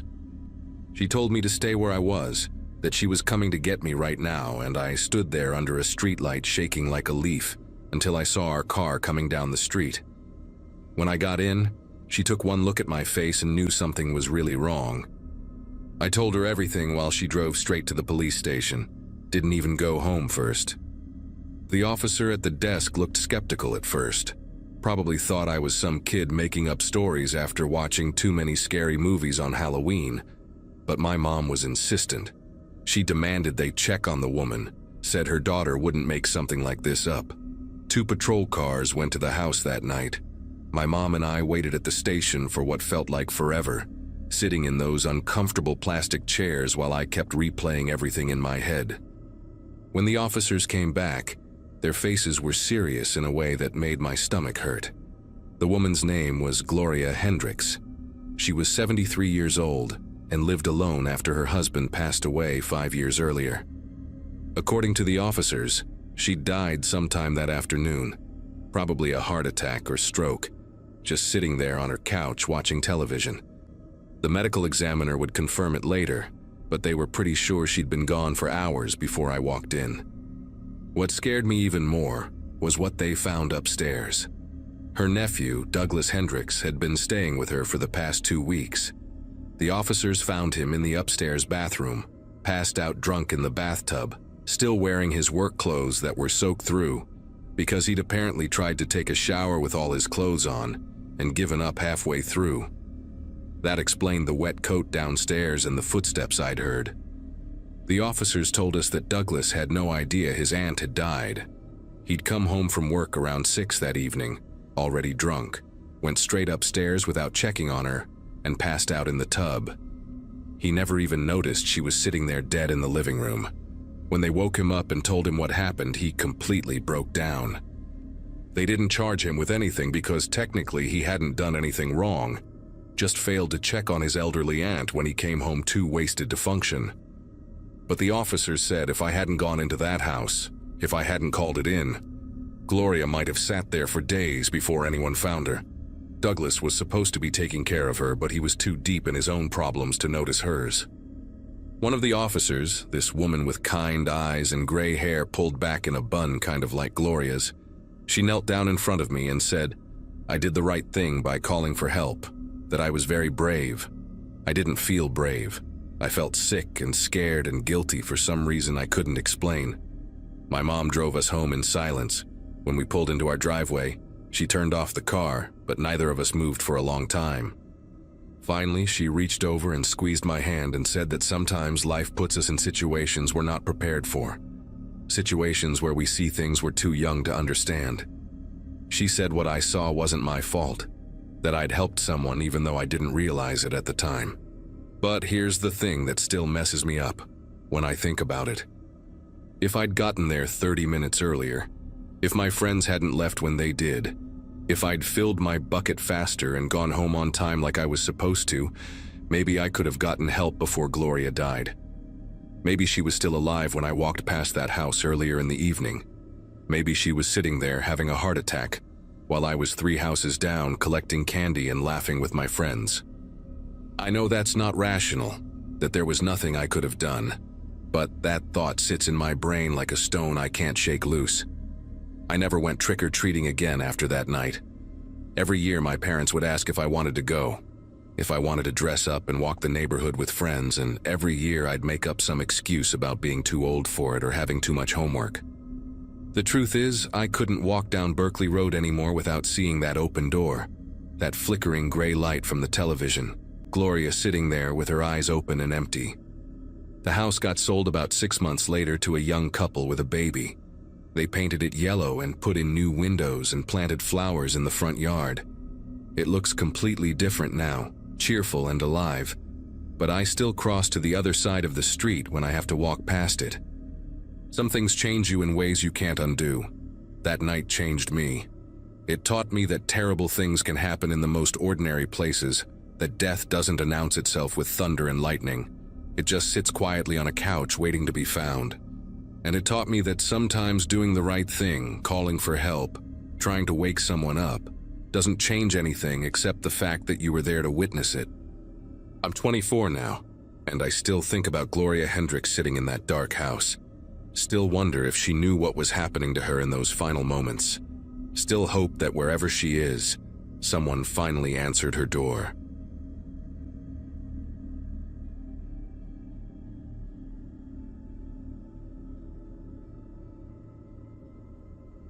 Halloween fell on a Saturday in 2022, and I remember thinking that made it perfect. No school the next day meant nobody had an excuse to bail early. I was a junior at Westfield High, and honestly, most people my age had already aged out of trick-or-treating. But my friends and I had this tradition where we'd dress up ironically, hit the rich neighborhoods, and see who could collect the most candy. Childish? Maybe. But free candy is free candy. And it beat sitting at home watching horror movies we'd all seen a dozen times. That year I went as a zombie office worker, complete with a tie and briefcase splattered with fake blood. My buddies Jake and Austin were with me for the first couple hours, but around 9:30 they started getting texts from people at a party across town. They wanted to head out, said we'd already hit most of the good houses anyway. I told them to go ahead. There were still a few streets I wanted to check out, ones we hadn't covered yet. And I figured I had until 11 before my parents would start blowing up my phone. The neighborhood I grew up in, Meadowbrook, sits on the north side of Harrisburg, Pennsylvania. It's the kind of place where everyone knows everyone, where people leave their Christmas lights up until February, and nobody bats an eye. The houses are a mix of colonials and split levels from the 70s, most with big front yards, and those old maple trees that turn the streets into tunnels of orange and red every October. Halloween always brought the neighborhood to life in this specific way. You'd see families you hadn't spotted in months, kids running in packs from house to house, parents trailing behind with flashlights and thermoses of coffee spiked with something stronger. But by the time Jake and Austin took off, things had started to wind down. Porch lights were clicking off one by one, and the groups of little kids in their store-bought costumes had mostly disappeared. I didn't mind though. The quiet felt kind of nice after all the screaming and chaos earlier. I walked down Chestnut Lane with my pillowcase of candy slung over my shoulder, still hitting the houses that had their lights on, getting the usual comments from adults about how I was getting too old for this, but here's some Snickers anyway. That's when I first noticed him. I was coming down the steps of the Castellano house, unwrapping a Reese's cup, when I glanced across the street and saw a guy standing under a streetlight. He wasn't doing anything, just standing there with his hands in the pockets of this dark jacket. No costume, no candy bag, no kids with him. At first I figured he was waiting for someone, maybe a parent whose kid was taking forever at a house or something. But there was nobody else around. The street had emptied out while I was at the door, and it was just me and this guy on opposite sides of the road. He was maybe 40 feet away, far enough that I couldn't make out his face clearly, but close enough that I could tell he was looking in my direction. Not staring exactly, but aware. I felt this little ping in my chest, that weird instinct that tells you someone's paying attention to you. I finished the Reese's, crumpled the wrapper, and kept walking toward the next house with a light on. When I got to the porch and glanced back, the guy had moved. He was further down the street now, still on the opposite side, still just standing there. I rang the doorbell and waited, trying to shake off the weird feeling creeping up my spine. An older woman answered, dropped some fun-size Milky Ways in my bag, and I thanked her and headed back down to the sidewalk. The man was still there. He'd moved again, repositioned himself so he was directly across from where I was now. That's when my brain started doing that thing where it tries to rationalize something that doesn't make sense. Maybe he lived on this street and was just out enjoying the holiday. Maybe he was checking on decorations or waiting for someone who was running late. Maybe I was being paranoid because it was Halloween and I'd watched too many slasher films. But then I walked to the next house, 3 doors down, and when I came back out, he'd moved again. Same distance, same side of the street, just keeping pace with me. He wasn't following exactly, wasn't walking behind me or anything obvious like that. He was mirroring me. Every time I moved, he adjusted his position to stay across from where I was. My heart started beating faster, that deep thud you feel in your ears when adrenaline kicks in. I told myself I was overreacting, that there was a perfectly normal explanation, but my hands were gripping the pillowcase tighter, and I was suddenly very aware of how empty the street had become. I decided to test it. Instead of going to the next house in line, I crossed to the other side of the street, heading toward a place with inflatable decorations still lit up in the yard. If this guy was just randomly walking around, he'd stay where he was or move in some other direction. But if he was actually tracking me, he'd have to adjust. I kept my eyes down, pretending to check my phone, but I was watching him in my peripheral vision. Sure enough, as soon as I crossed, he started moving too. Not rushing, not making it obvious, just a casual stroll that happened to bring him back across the street to the side I'd just left. We'd basically swapped positions. My stomach twisted into a knot. This wasn't coincidence anymore. This was deliberate. I went up to the house, rang the bell, and when a guy in a witch hat answered, I barely registered what candy he gave me. My focus was on the man across the street, who had stopped near a parked minivan and was standing there like he had all the time in the world. When I came back down the steps, I made a split-second decision to head toward the main road where there'd be more lights, maybe more people. I walked faster now, not quite running, but definitely moving with purpose. My sneakers made this rhythmic slap against the pavement, and I kept my breathing steady, trying not to let panic take over. The main road was only 2 blocks away, and there was a gas station on the corner that'd definitely still be open. I could go there, hang out inside for a bit, maybe call my parents to come get me, even though I'd feel like an idiot explaining why. As I turned the corner onto Willow Court, I risked a glance back. The man was still there, but he'd stopped moving. He was just standing at the intersection, a dark shape under the streetlight watching me go. Relief flooded through me for about 3 seconds. Then I heard it. Footsteps. Not the shuffling, distant kind, but close. Deliberate.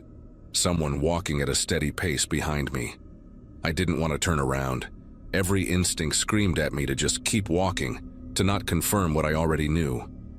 But I couldn't help it. I looked back, and there he was. He'd crossed the street and was now following me directly, maybe 20 feet back. The casual pretense was gone. He wasn't trying to hide it anymore. My legs moved automatically, faster now, my pillowcase of candy bouncing against my hip. I thought about running, just full-on sprinting toward the main road, but some part of my brain worried that might trigger him to run too. As long as I was walking, he was walking. Maybe if I stayed calm, acted like I hadn't noticed, I could get somewhere safe before things escalated. The houses around me were mostly dark now, their porch lights off, Halloween officially over for their occupants. I thought about banging on someone's door, screaming for help. But what if nobody answered? What if it took too long and he caught up while I was standing there like an idiot? The gas station felt like the better option, somewhere public with cameras and people and bright fluorescent lights. I could see the glow of it in the distance, maybe 3 more minutes if I kept this pace. Behind me, the footsteps maintained their rhythm. Not faster, not slower, just there, constant. I pulled my phone out of my pocket, thinking I'd call someone, anyone, but my hands were shaking so badly I nearly dropped it. The screen lit up showing 10:17. Still had 43 minutes until curfew. My parents wouldn't even be worried yet. I was about to dial Jake when I made the mistake of looking back again. The man had closed the distance. He was maybe 10 feet behind me now, close enough that I could see his face in the glow of a porch light I was passing. He looked completely ordinary. That's what freaked me out the most. No mask, no weapon visible, nothing that screamed danger except for the fact that he was following a teenager down a dark street. He had short brown hair, a weathered face that could have been anywhere from 35 to 50, and he was wearing jeans and that dark jacket, navy blue or black. His expression was blank, neutral, like he was just out for an evening walk and I happened to be in front of him. But his eyes were locked on me with this focused intensity that made my skin feel too tight. I shoved my phone back in my pocket and made a choice. I was going home. The gas station was too far, and I wasn't sure I could maintain this pace for 3 more blocks without breaking into a run. My house was closer, just 2 streets over. My parents might not be home yet. They usually didn't get back from their Saturday night dinners until 11. But at least I'd have walls and locks and I could call 911 if this guy tried to follow me inside. I turned right onto Grandview Drive, my street, walking as fast as I could without breaking into a jog. The footsteps behind me turned too. Of course they did. My house was the 7th one down, a tan split level with white shutters and a dogwood tree in the front yard that my dad was always threatening to cut down because it dropped too many leaves. As I got closer, my heart sank. Our porch light was on, the only one still lit on the entire block, which meant I'd forgotten to turn it off before I left. It also meant the house looked occupied when it wasn't. Every other house sat dark and buttoned up for the night, but mine glowed like a beacon. I glanced at the driveway as I approached. Empty. No Honda Accord, no Jeep Cherokee. My parents were definitely still out. The reality of being completely alone hit me like cold water. I fumbled in my pocket for my keys. That stupid Batman keychain Jake had given me last Christmas jangling as I pulled them out. My hands wouldn't stop shaking. I could hear the footsteps still behind me, and I didn't need to look to know he was still there, still following. I made it to the front walk and practically ran up the 3 concrete steps to the porch. The key slid into the deadbolt on my second try, and I twisted it, hearing that beautiful click of the lock disengaging. I pushed the door open and stumbled inside, immediately turning to slam it shut behind me. That's when I saw him clearly for the first time in full light. He'd stopped at the corner of my property, right where the sidewalk met our front lawn, standing perfectly still under the streetlight. He was just watching, not approaching, not leaving, just standing there with his hands in his pockets like he had all the patience in the world. The porch light illuminated half his face, throwing the other half into shadow, and I could see that same blank expression, that focused stare aimed directly at my front door. I slammed the door shut, locked the deadbolt, then the chain, then the handle lock. 3 locks total. I backed away from the door, my breath coming in short gasps, and moved to the window beside it. The curtain was already drawn, but I pulled back just the edge, just enough to peek out. He was still there, standing, waiting. I grabbed my phone and dialed 911 with trembling fingers. The dispatcher answered on the second ring, and I tried to explain what was happening, but my words came out jumbled and panicked. A man followed me home. He's outside right now. I'm alone. Please send someone. She was calm, professional, asked for my address and told me officers were on the way. She stayed on the line with me, asking questions I barely heard. Was he armed? I don't know. Did he threaten you? Not verbally, but he followed me for blocks. What's he doing now? Just standing there. The whole time I was on the phone, I kept my eyes on that window, watching his shadow under the streetlight. He didn't move, didn't pace, didn't pull out a phone, didn't do anything. Just stood there like a statue, facing my house. 5 minutes passed, though it felt like an hour. The dispatcher kept talking to me, keeping me calm, and then I heard the most beautiful sound in the world. Sirens. Distant at first, then growing louder as they approached. The man heard them too. I saw his head tilt slightly, listening, and then without any rush or panic, he simply turned and walked away. Not running, not hurrying, just a casual walk back the way he'd come, disappearing into the darkness between streetlights. 2 police cars pulled up less than a minute later, their lights painting my house in alternating red and blue.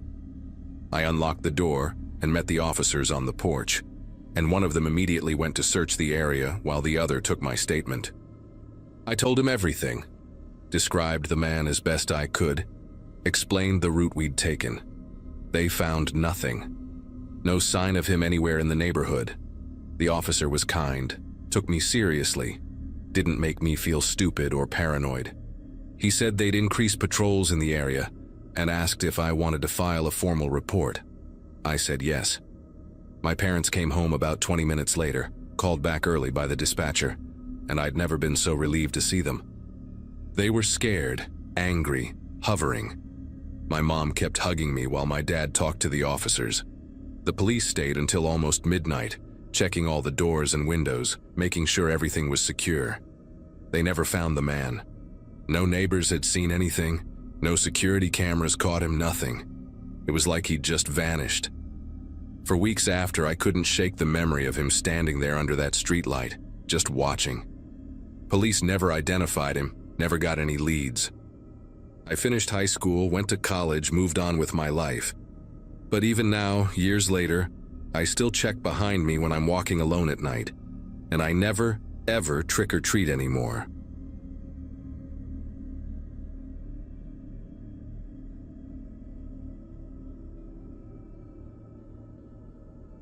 Me and my buddies had been planning the ultimate trick-or-treating vlog for weeks. We weren't little kids anymore, just grabbing candy and going home. No, we wanted to document everything, make it cinematic, blow up on TikTok with something actually cool. I'd gotten my driver's license in early September, 2 weeks after turning 16, which suddenly made me the guy with the car and the guy responsible for coordinating this whole operation. Aaron, Chris, Miguel, and me decided we were going full commitment on costumes too. I spent 3 hours working on this zombie surgeon look, complete with a chest wound I made using liquid latex and food coloring that looked disturbingly real. Aaron ordered this insane leather plague doctor mask online that made him look like he stepped out of a horror movie. Chris and Miguel went as killer clowns, except they made it genuinely unsettling instead of the usual party store garbage. The main thing, though, was the GoPros. We each strapped one to our chests, the same kind streamers use, because Aaron was convinced that if we captured everything from multiple angles and edited it right, we could actually go viral. The plan was simple: hit every street in Cedar Brook Estates before midnight, get reactions from homeowners, showcase the craziest decorations, and turn it into this epic Halloween special that would get us internet famous. October 31st, 2023 started out perfect. The weather was weird for Michigan, sitting at like 60 degrees even after the sun went down, so we didn't need jackets covering up our costumes. We started around 7 in the evening, right in that sweet spot where it was dark enough to feel like real Halloween. but early enough that families with little kids were still out. Our neighborhood goes absolutely insane for the holiday. People drop thousands on decorations, turning entire front yards into elaborate haunted graveyards with fog machines, animatronic witches, motion sensor zombies, the whole production. We hit the first 10 houses without anything particularly interesting happening. Just the standard compliments on our costumes and king-size candy bars getting tossed into our bags. Aaron kept up this running commentary for his camera, cracking jokes about which houses had the best setups, doing voiceovers like he was hosting some professional documentary. Around House 15, we got to this place on Buttonwood Drive that had the most elaborate decorations I'd seen all night. Full-size skeletons were climbing up the brick exterior. Orange spotlights illuminated every corner of the yard, and there was this massive plastic cauldron by the front door with dry ice creating this rolling fog effect. The guy who answered looked maybe mid-40s, regular suburban dad type, holding a big wooden bowl filled with premium chocolate bars. He got really enthusiastic about our costumes, especially the GoPros, saying he loved that teenagers still went all out for trick-or-treating instead of thinking they were too cool for it. We thanked him, grabbed our candy, and moved on to the next house without giving that interaction a second thought. Nothing about it seemed off. He was just another friendly neighbor participating in the holiday. We spent the next 4 hours hitting nearly every house in the neighborhood, our bags getting heavier with each stop. The footage we were capturing was actually turning out incredible. We got this one house where the owner had rigged up a fake electric chair that sparked when you walked past it. Another place where someone dressed as Michael Myers just stood completely still in the doorway until we turned to leave, then moved slightly to freak us out. Chris nearly dropped his entire bag of candy when that happened. By 11, our feet were killing us, and the streets had mostly cleared out, just a few stragglers heading home. We'd filled up 2 bags each, way more than we needed, but Aaron insisted we had enough content to make something actually good. The drive back to my place took maybe 10 minutes, all of us buzzing with adrenaline and already talking about how many views we'd get. My mom was still awake when we got home, sitting in the living room with her laptop, working on something for her job at the insurance company. She asked how the night went, told us to keep it down because my little sister was asleep, and said we could use the basement to go through the footage as long as we cleaned up after ourselves. The basement became our editing bay for the next 2 hours. We had 4 different camera angles from the same night, all this raw footage that needed to be synced up and cut together. Aaron was the best with editing software, so he took the lead, pulling all the files onto his laptop while the rest of us watched and gave input. We started from the beginning, watching ourselves leave my driveway, walking up to the first few houses. It was actually pretty cool seeing it all come together, these different perspectives of the same moments. Some houses looked way better on camera than they did in person, the lighting and fog machines creating this legit creepy atmosphere. We were maybe an hour into reviewing everything when Aaron pulled up the footage from Buttonwood Drive, that house with the elaborate decorations and the friendly guy. On screen, you could see all 4 of us approaching the door, the orange lights making our costumes look even better than I remembered. The guy opened the door right on cue, complimented our outfits, dropped chocolate bars into our bags, made that comment about loving teenagers who still trick or treat. Standard interaction, nothing weird. But then Aaron noticed something. After we turned and walked away, heading down the driveway toward the street, his GoPro kept recording.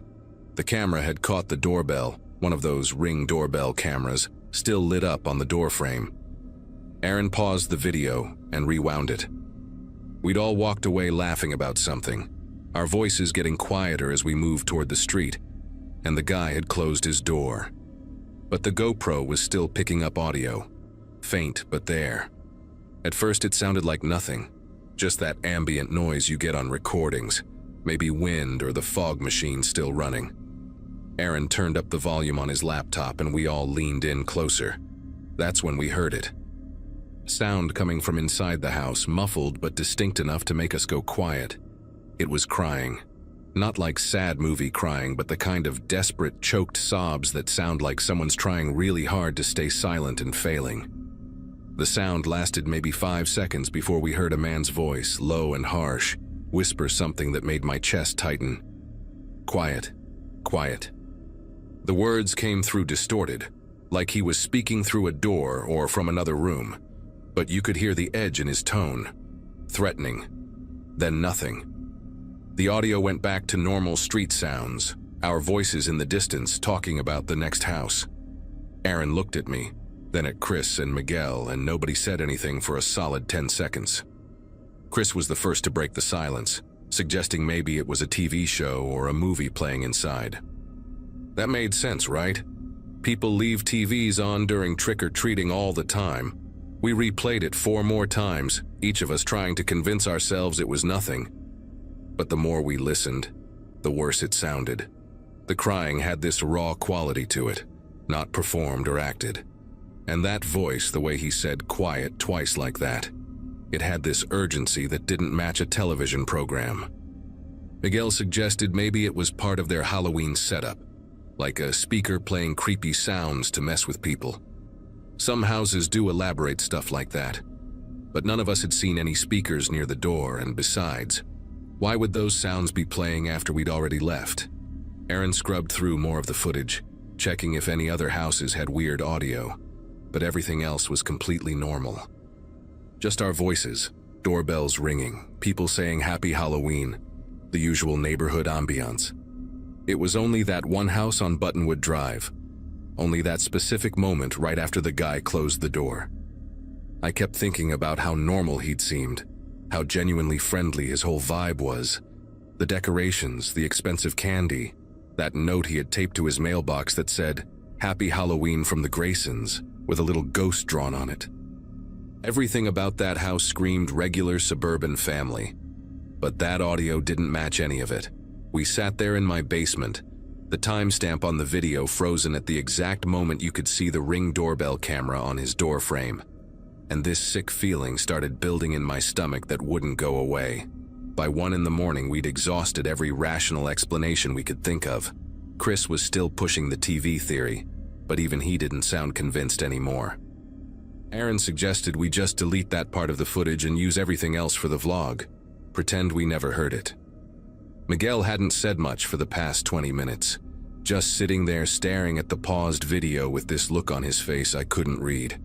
I wanted to agree with Aaron, just forget about it and move on, but something kept stopping me. That crying sounded too real. That voice sounded too threatening. What if someone actually needed help and we just ignored it because we didn't want to deal with something complicated? I told them I was going to show my mom. They all looked at me like I was crazy, saying she'd probably just tell us we were being paranoid, that we'd get in trouble for wasting people's time, that it was probably nothing anyway. But I couldn't shake it. I went upstairs and found my mom still in the living room, now watching some crime documentary with her reading glasses on. When I told her we'd found something strange in our footage and asked if she could listen to it, she gave me this tired look like she expected me to show her a funny TikTok or something. She followed me down to the basement anyway, and Aaron played the clip for her without any build-up or explanation. She listened to it once, asked Aaron to play it again, then a third time with the volume even higher. The expression on her face changed completely. She asked which house it was, and when I told her Buttonwood Drive, the one with all the skeleton decorations, she got this focused look I'd only seen a handful of times before.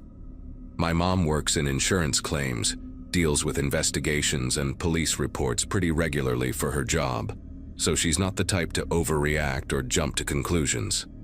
But she wasn't dismissing this. She asked Aaron to send her the video file, then told all of us to stay in the basement while she made a phone call upstairs. We could hear her voice through the ceiling, muffled but intense, talking to someone for maybe 15 minutes. When she came back down, she had her phone in her hand and this serious expression that made my heart start pounding. She said she'd called a friend of hers who works for the local police department, explained the situation, and sent him the audio clip. He was taking it seriously enough that he'd already contacted the officers on duty that night. She told us we did the right thing by showing her, that we shouldn't post any of this footage online, and that we might need to talk to police in the next day or two. The way she said it made the whole thing feel suddenly real, in a way it hadn't before. Like we'd stumbled into something that was way bigger than just a weird noise on a recording. None of us slept that night. Aaron, Chris, and Miguel crashed at my place because it was already past 2 in the morning and nobody wanted to go home yet. We just sat around refreshing our phones, checking local news sites, waiting for something to happen. Nothing came up. By 6 in the morning, when the sun started coming up and my little sister woke up for Saturday morning cartoons, we still hadn't heard anything. My mom made us breakfast and told us to try to act normal, that these things take time. But how were we supposed to act normal? I kept picturing that house, those decorations, that friendly guy who'd complimented our costumes. Kept hearing that crying and that harsh whisper saying quiet, quiet over and over in my head.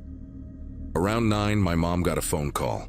She stepped into the kitchen to take it and we all went silent trying to listen. When she came back into the living room, her face had gone pale. She sat down on the couch and told us that police had gone to the house on Buttonwood Drive early that morning with a welfare check. What they found there made my entire body go cold in a way I'd never experienced before. The man who'd answered the door for us, the one with the friendly smile and the bowl of chocolate bars, had a woman locked in his basement. She'd been missing from a town 40 minutes away for 3 weeks.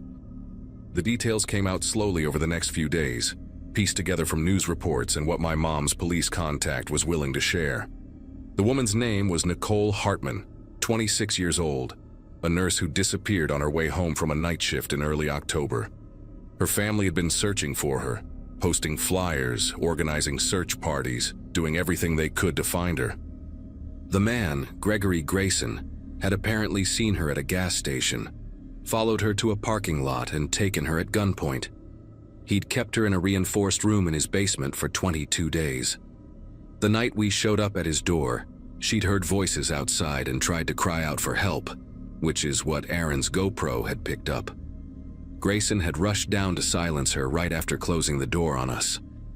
If we hadn't been wearing those cameras, if Aaron hadn't decided to review the footage, if we'd just assumed it was nothing and moved on, she'd probably still be there. The police told my mom that the room he'd built was soundproofed well enough that neighbors had never heard anything. The only reason we caught it was because his Ring doorbell mic was sensitive enough to pick up the sound during that brief moment when she tried to scream, and our GoPro happened to be recording at the exact right angle to capture the audio feed. The timing was pure chance, this horrible coincidence that ended up saving her life. The weeks after that were surreal. News outlets wanted to interview us, but my mom shut that down immediately, saying we were minors and didn't need that kind of attention. We had to give official statements to detectives, walking them through the entire night, explaining how the GoPros worked, why we were recording everything. They took Aaron's camera as evidence, along with all the footage from that night. The vlog we'd planned never happened. None of us wanted to touch that content anymore, and honestly, the thought of editing together a fun Halloween video felt disgusting after what we'd learned. School was weird too. Word got around fast in our town, and suddenly everyone knew we were the kids who'd accidentally uncovered a kidnapping. Some people treated us like heroes. Others just stared at us in the hallways like we were fascinating specimens. I hated both reactions equally. Aaron stopped talking about TikTok fame and took down most of his social media. Chris and Miguel stayed close, but we didn't really talk about that night unless we had to. The thing nobody tells you about something like this is how it sticks with you in these random, unexpected ways. I couldn't watch horror movies anymore without feeling sick. Couldn't see Ring doorbells without my chest getting tight. Every time someone seemed a little too friendly or a little too normal, I'd wonder what was actually going on behind their front door. About 6 months later, we got word that Nicole Hartman wanted to meet us. My mom set it up through her police contact, made sure it was done properly with counselors present and everything. We met her at a coffee shop in a town over, neutral territory where she wouldn't run into people who knew her. She looked different from her missing person photos, thinner and with shorter hair, but her eyes were what got me. She had this intensity to her that made me understand she'd been through something I couldn't even begin to comprehend. She thanked us, not in a dramatic way, but quietly and genuinely. Said she'd heard our voices that night through the walls, heard us laughing and talking about our costumes, and for a brief moment thought maybe someone would notice something was wrong.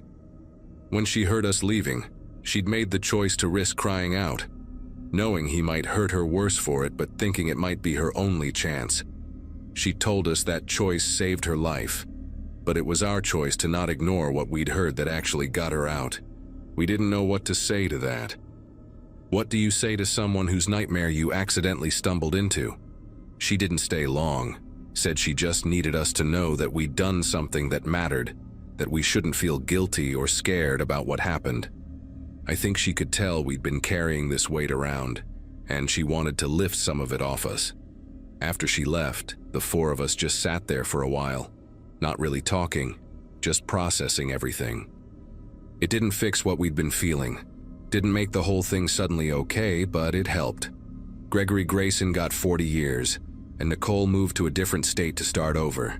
We're seniors now, almost done with high school, and we still don't really talk about that Halloween.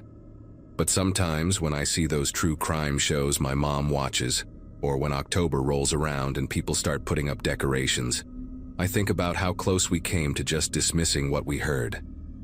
How easy it would have been to call it nothing and move on. That's the part that still gets me.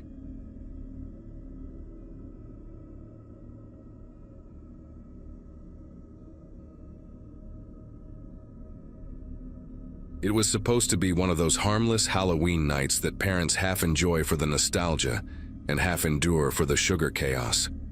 My two kids, Lily and Ben, were bouncing in the back seat, their costumes already crumpled from the drive. We had heard through one of Lily's classmates that the houses over in Briarwood Circle were giving out the good stuff, the full-sized candy bars, not the tiny ones you get everywhere else. I figured it would be worth the drive, a fun detour before heading home. The neighborhood looked like something out of a magazine.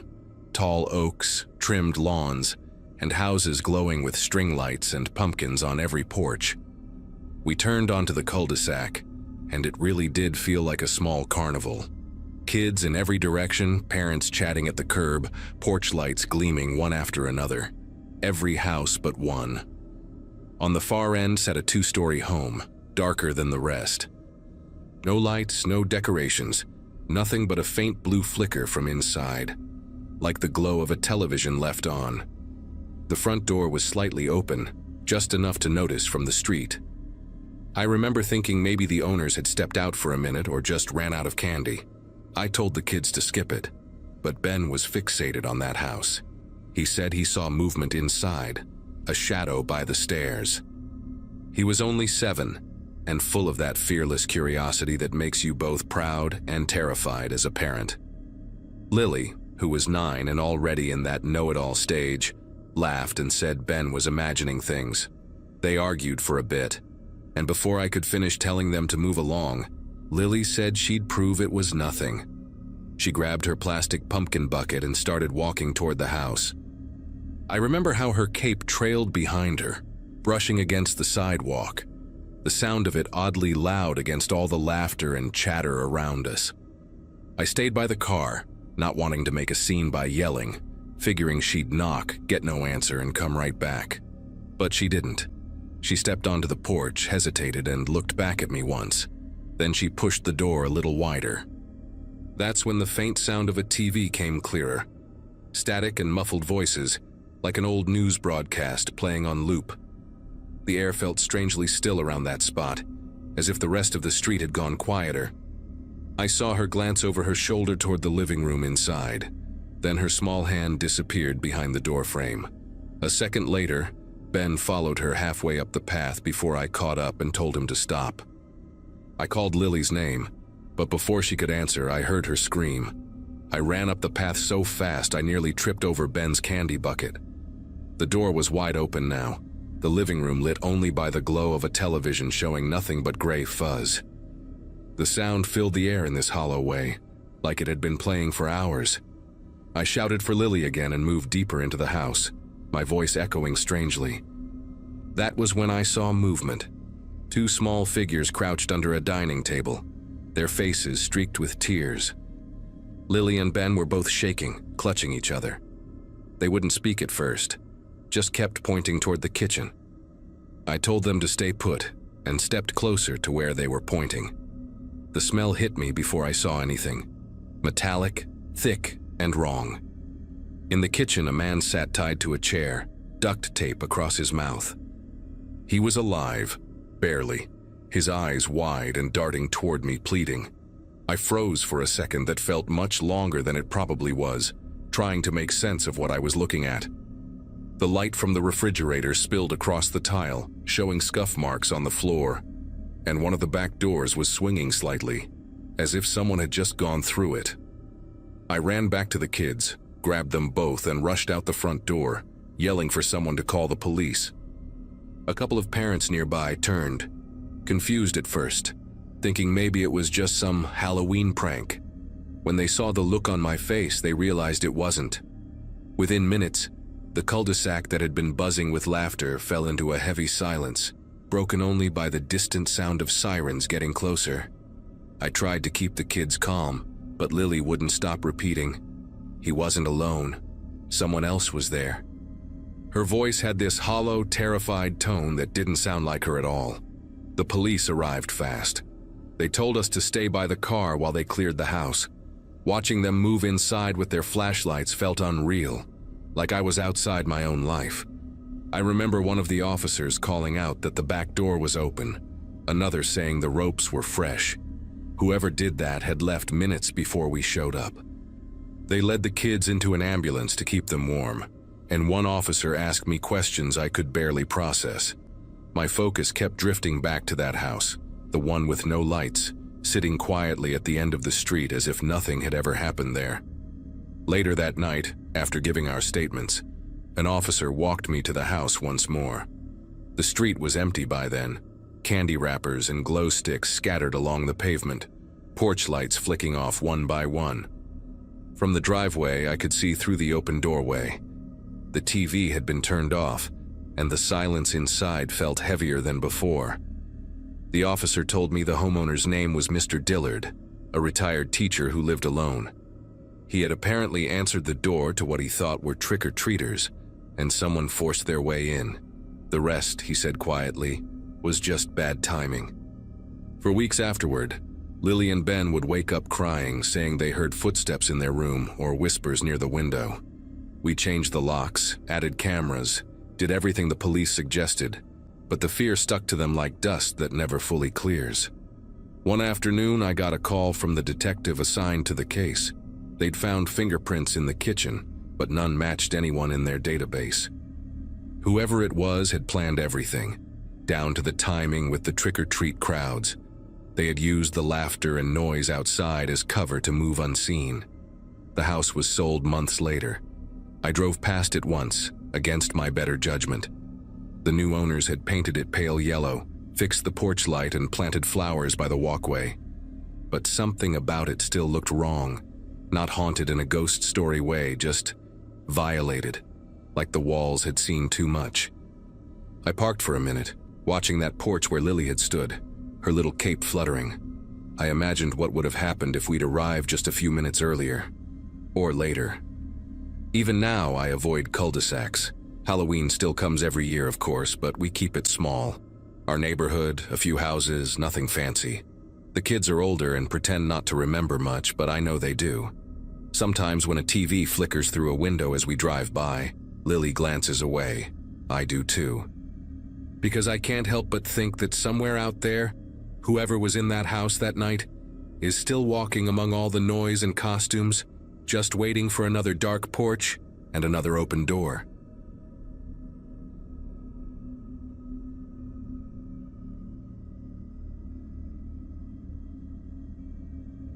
It had been one of those autumn nights when the air felt sharp enough to taste. My friends and I had been moving from house to house, laughing through our masks, trading chocolate bars under the streetlights. We had planned this route for weeks, but somewhere between the last block and the park, I lost sight of them. Their voices faded into a mix of distant laughter and rustling leaves. I stood there for a moment, clutching my plastic pumpkin full of candy, trying to decide which way they had gone. Every direction looked the same. Rows of houses with glowing porches and carved pumpkins flickering in the dark. I figured they had probably cut across the neighborhood toward the main street, so I decided to take a shortcut through the narrow alley that ran behind the houses. It was quiet there, too quiet maybe, but I told myself it would save time. The fences on both sides were tall, and the smell of damp leaves mixed with the faint scent of garbage. My sneakers brushed against the gravel as I walked, the sound strangely loud in the stillness. My costume, a witch dress my mom had made, kept catching on the candy bag as I shifted it from one hand to the other. Halfway through, I noticed how dark it was. The houses on either side had their lights facing the front yards, leaving the alley hidden in shadows. The only sound was the faint drag of my candy bag against my leg. I thought about using my phone's flashlight, but when I pulled it from my pocket, the screen was black. Dead. I sighed, more annoyed than scared, and kept going, quickening my steps. The air seemed colder the farther I went, like the night was thickening around me. That was when I heard it, a soft crunch behind me, the unmistakable sound of someone stepping on gravel.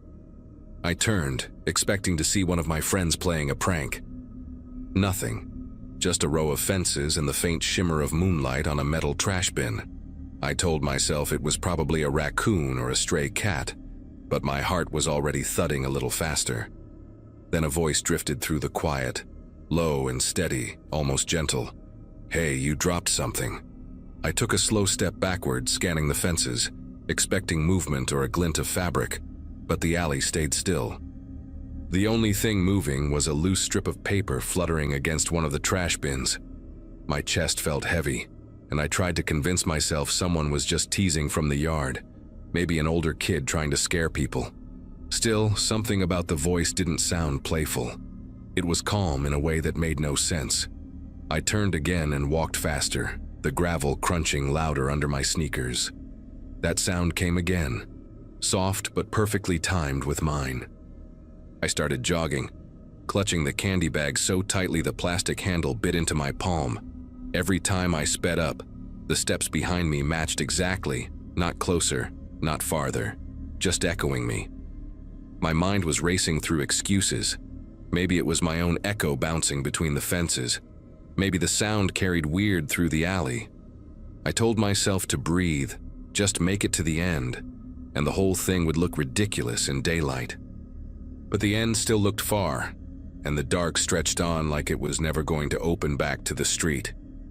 A sharp clang made me stop. One of the trash bins had toppled behind me, rolling until it hit a fence. The lid spun, making a hollow ringing sound that died out slow. I didn't remember bumping into it. I didn't even think I was close enough. That was when I caught sight of something. Just a flicker between the slats of a fence. A darker shape moving behind the gaps, like someone was walking along the opposite side, keeping pace with me. I couldn't see a face, only the outline, tall and motionless each time I stopped. My breath felt too loud, echoing against the wooden walls around me. I didn't dare shout. Every instinct told me that making noise would make it worse. Instead, I broke into a full run, the candy spilling from the pumpkin as I held it against me. My legs burned and the end of the alley finally came into view, a faint square of streetlight. Just before I reached it, I heard that voice again, closer this time, clear as if someone was leaning right beside my ear. "You really should not have come this way." I reached the end of the alley and burst out onto a quiet street lined with houses that all looked the same. Every porch light seemed too far away. My chest hurt from running, and I turned to look back. At first, nothing moved. Then a shadow slid into view at the far end, tall and still, just standing there between the fences. I couldn't make out details, just the outline, head slightly tilted, hands hanging at its sides. For a second, it felt like the world had gone silent, the way it does before a storm. Then, a small crunch of gravel came again, like it had taken a single step forward. I ran to the nearest house and pounded on the door, yelling for help. The sound of my fist on the wood echoed through the street, but no one came. Porch lights flickered on across the road, yet this door stayed dark. I shouted again, my voice cracking. That was when a light finally came on inside, and I saw the curtain move. An older woman opened the door halfway, eyes wide, like she was scared before she even heard me speak. I begged her to let me in, explaining that someone was following me, that I didn't know where my friends had gone. She hesitated just a second, then opened the door enough for me to squeeze through. I turned one last time before stepping inside, and the shadow was still there at the end of the alley, not moving, not walking away, just watching. The woman slammed the door and locked it 3 times. She told me her name was Eleanor and that she had already called the police before even opening the door because she had heard footsteps outside her fence for the last 10 minutes. I didn't know what to say. I just sat there on her hallway rug, trying to steady my breathing while she made tea like this sort of thing happened all the time. When the police arrived, they searched the alley and the backyards nearby. They didn't find anyone. One of the officers said it was probably a teenager in a costume playing a prank, but Eleanor shook her head and said the footsteps had started before any trick-or-treaters passed by. The officer smiled politely, told us to lock the doors, and left. I never told my parents the full story, just that I got lost and a kind woman helped me. But I still remember that figure, motionless under the streetlight. It never chased me. It didn't have to. After that night, I stopped using shortcuts. Even months later, I found myself crossing streets just to avoid narrow spaces between buildings. My friends teased me for being jumpy, but I could not explain the kind of silence that had filled that alley. It was not like hearing something strange. It was more like the world had paused around me. I tried convincing myself it was some older kid in a mask, yet part of me never believed it. The way that shadow had stood, perfectly still, like it did not need to move to be dangerous, that stayed with me. Eleanor kept in touch for a while after the incident. She told my mom she would walk with me to school if I ever felt uneasy. A few weeks later, I heard from her again. She called to say someone had tried her back gate late one night. When the police came, they found only a small pile of candy wrappers and a single black glove near her fence. They told her it was probably nothing. She said she kept her windows closed after that. I did too.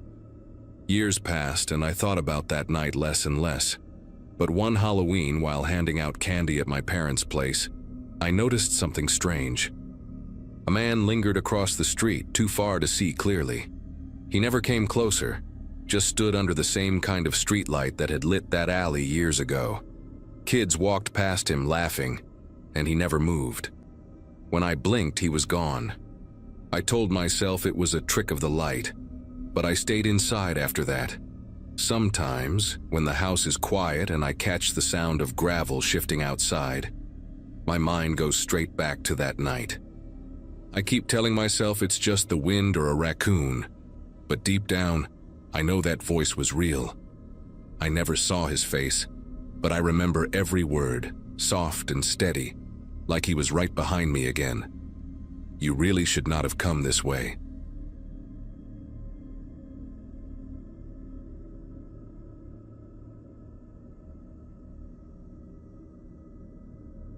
When I think about that night, I can still smell the mix of damp leaves and pumpkin candles. I lived on a quiet street where every kid knew every porch light that meant candy. We were a small group, me, Jason, and 2 others from the same block, and we had been planning our route for weeks. I remember my mom fussing over my costume, making sure the fake blood on my sleeve didn't stain the carpet. It felt like the kind of Halloween you wait all year for. Cool air, glowing decorations, parents chatting by mailboxes. We were too old to be walking with adults, too young to realize how fragile that kind of safety really is. Jason was the one who always took the lead, carrying a flashlight even when there were street lamps. He had this loud laugh that echoed down the sidewalk, the kind that made other kids turn around. That night he was dressed as a pirate, with an eye patch that kept slipping and a plastic sword that wouldn't stay in its belt loop. We joked that he'd trip over it before we got home. He didn't like being told to slow down, though. Said the faster we went, the more candy we'd get before the other kids hit the good houses. We had been walking for maybe an hour when we decided to split up. Two of us turned toward Maple Hollow, and Jason said he wanted to check out the houses past the fire station. He waved like he'd see us in 10 minutes, his bag already bulging with candy. None of us argued. It was normal to separate for a bit and meet back at the park. I remember the crunch of leaves underfoot, the way the fog started to drift in from the open fields, swallowing the glow from the streetlights. It felt like the town was folding in on itself. The next time anyone saw Jason, he was talking to a man standing beside a red truck near the corner of Birch Lane. That's what one of the younger kids said later. The man was dressed like a firefighter, with reflective stripes catching the light. Jason had leaned against the truck, eating from his candy bag like he was just chatting. Nobody thought anything of it at the time. Why would they? The guy looked official, the truck looked real, and Halloween makes everything seem a little make-believe anyway. We regrouped at the park around 9. The swings creaked in the wind, candy wrappers stuck to the damp grass, and Jason's flashlight wasn't among the ones flickering in the dark. At first we joked that he'd probably gone home early to trade candy with his sister. But when I passed his house on my way back, the porch light was still on, and his mom was standing out front, calling his name down the street.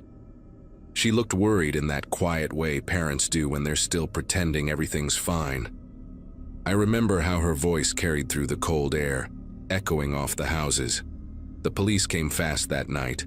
Flashlights swept through yards, car doors slammed, and they started asking questions none of us knew how to answer. They showed us a photo later, grainy, pulled from someone's security camera. It showed the red truck parked under a flickering streetlight, Jason standing nearby, and the man beside him wearing a real turnout coat. The patch on his sleeve was visible even in the blurry frame. That detail changed everything. It wasn't just a costume. The man turned out to be a firefighter who had been suspended months earlier.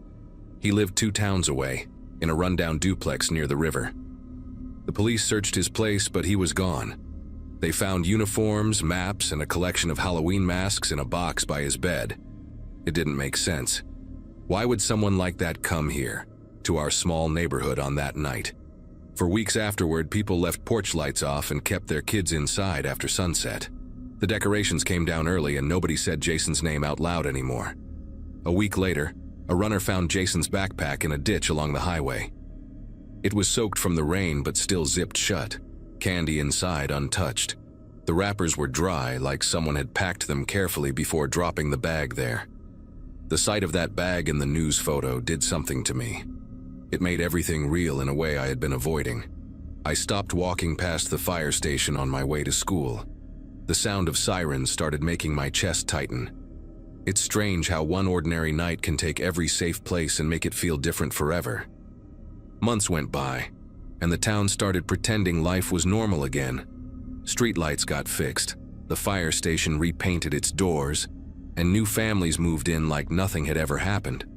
But for those of us who were there, it never really left. I still remember the police car that parked on our street every evening for weeks, engine idling, officers waiting for any sign that the man might return. Nobody ever saw him again, but I think most of us kept expecting to. It felt like unfinished business, like the story had paused, not ended. One night, about a year later, I was cleaning out the attic with my dad when I found one of Jason's old baseball caps. He used to leave stuff at our place all the time. The cap had a faint smell of smoke even after all that time. My dad said it was probably from storage, but the scent reminded me of something else, the way the air had smelled that Halloween night near the fire station. Heavy, chemical, like something had been burned that shouldn't have been. I did not say anything to him, but I kept that cap hidden in my room for years. Every October, the local paper runs a short piece about missing children, and Jason's name still shows up. His mom moved away after the 2nd anniversary. Some say she visits the site where the backpack was found every Halloween, leaving a small pumpkin with a candle inside.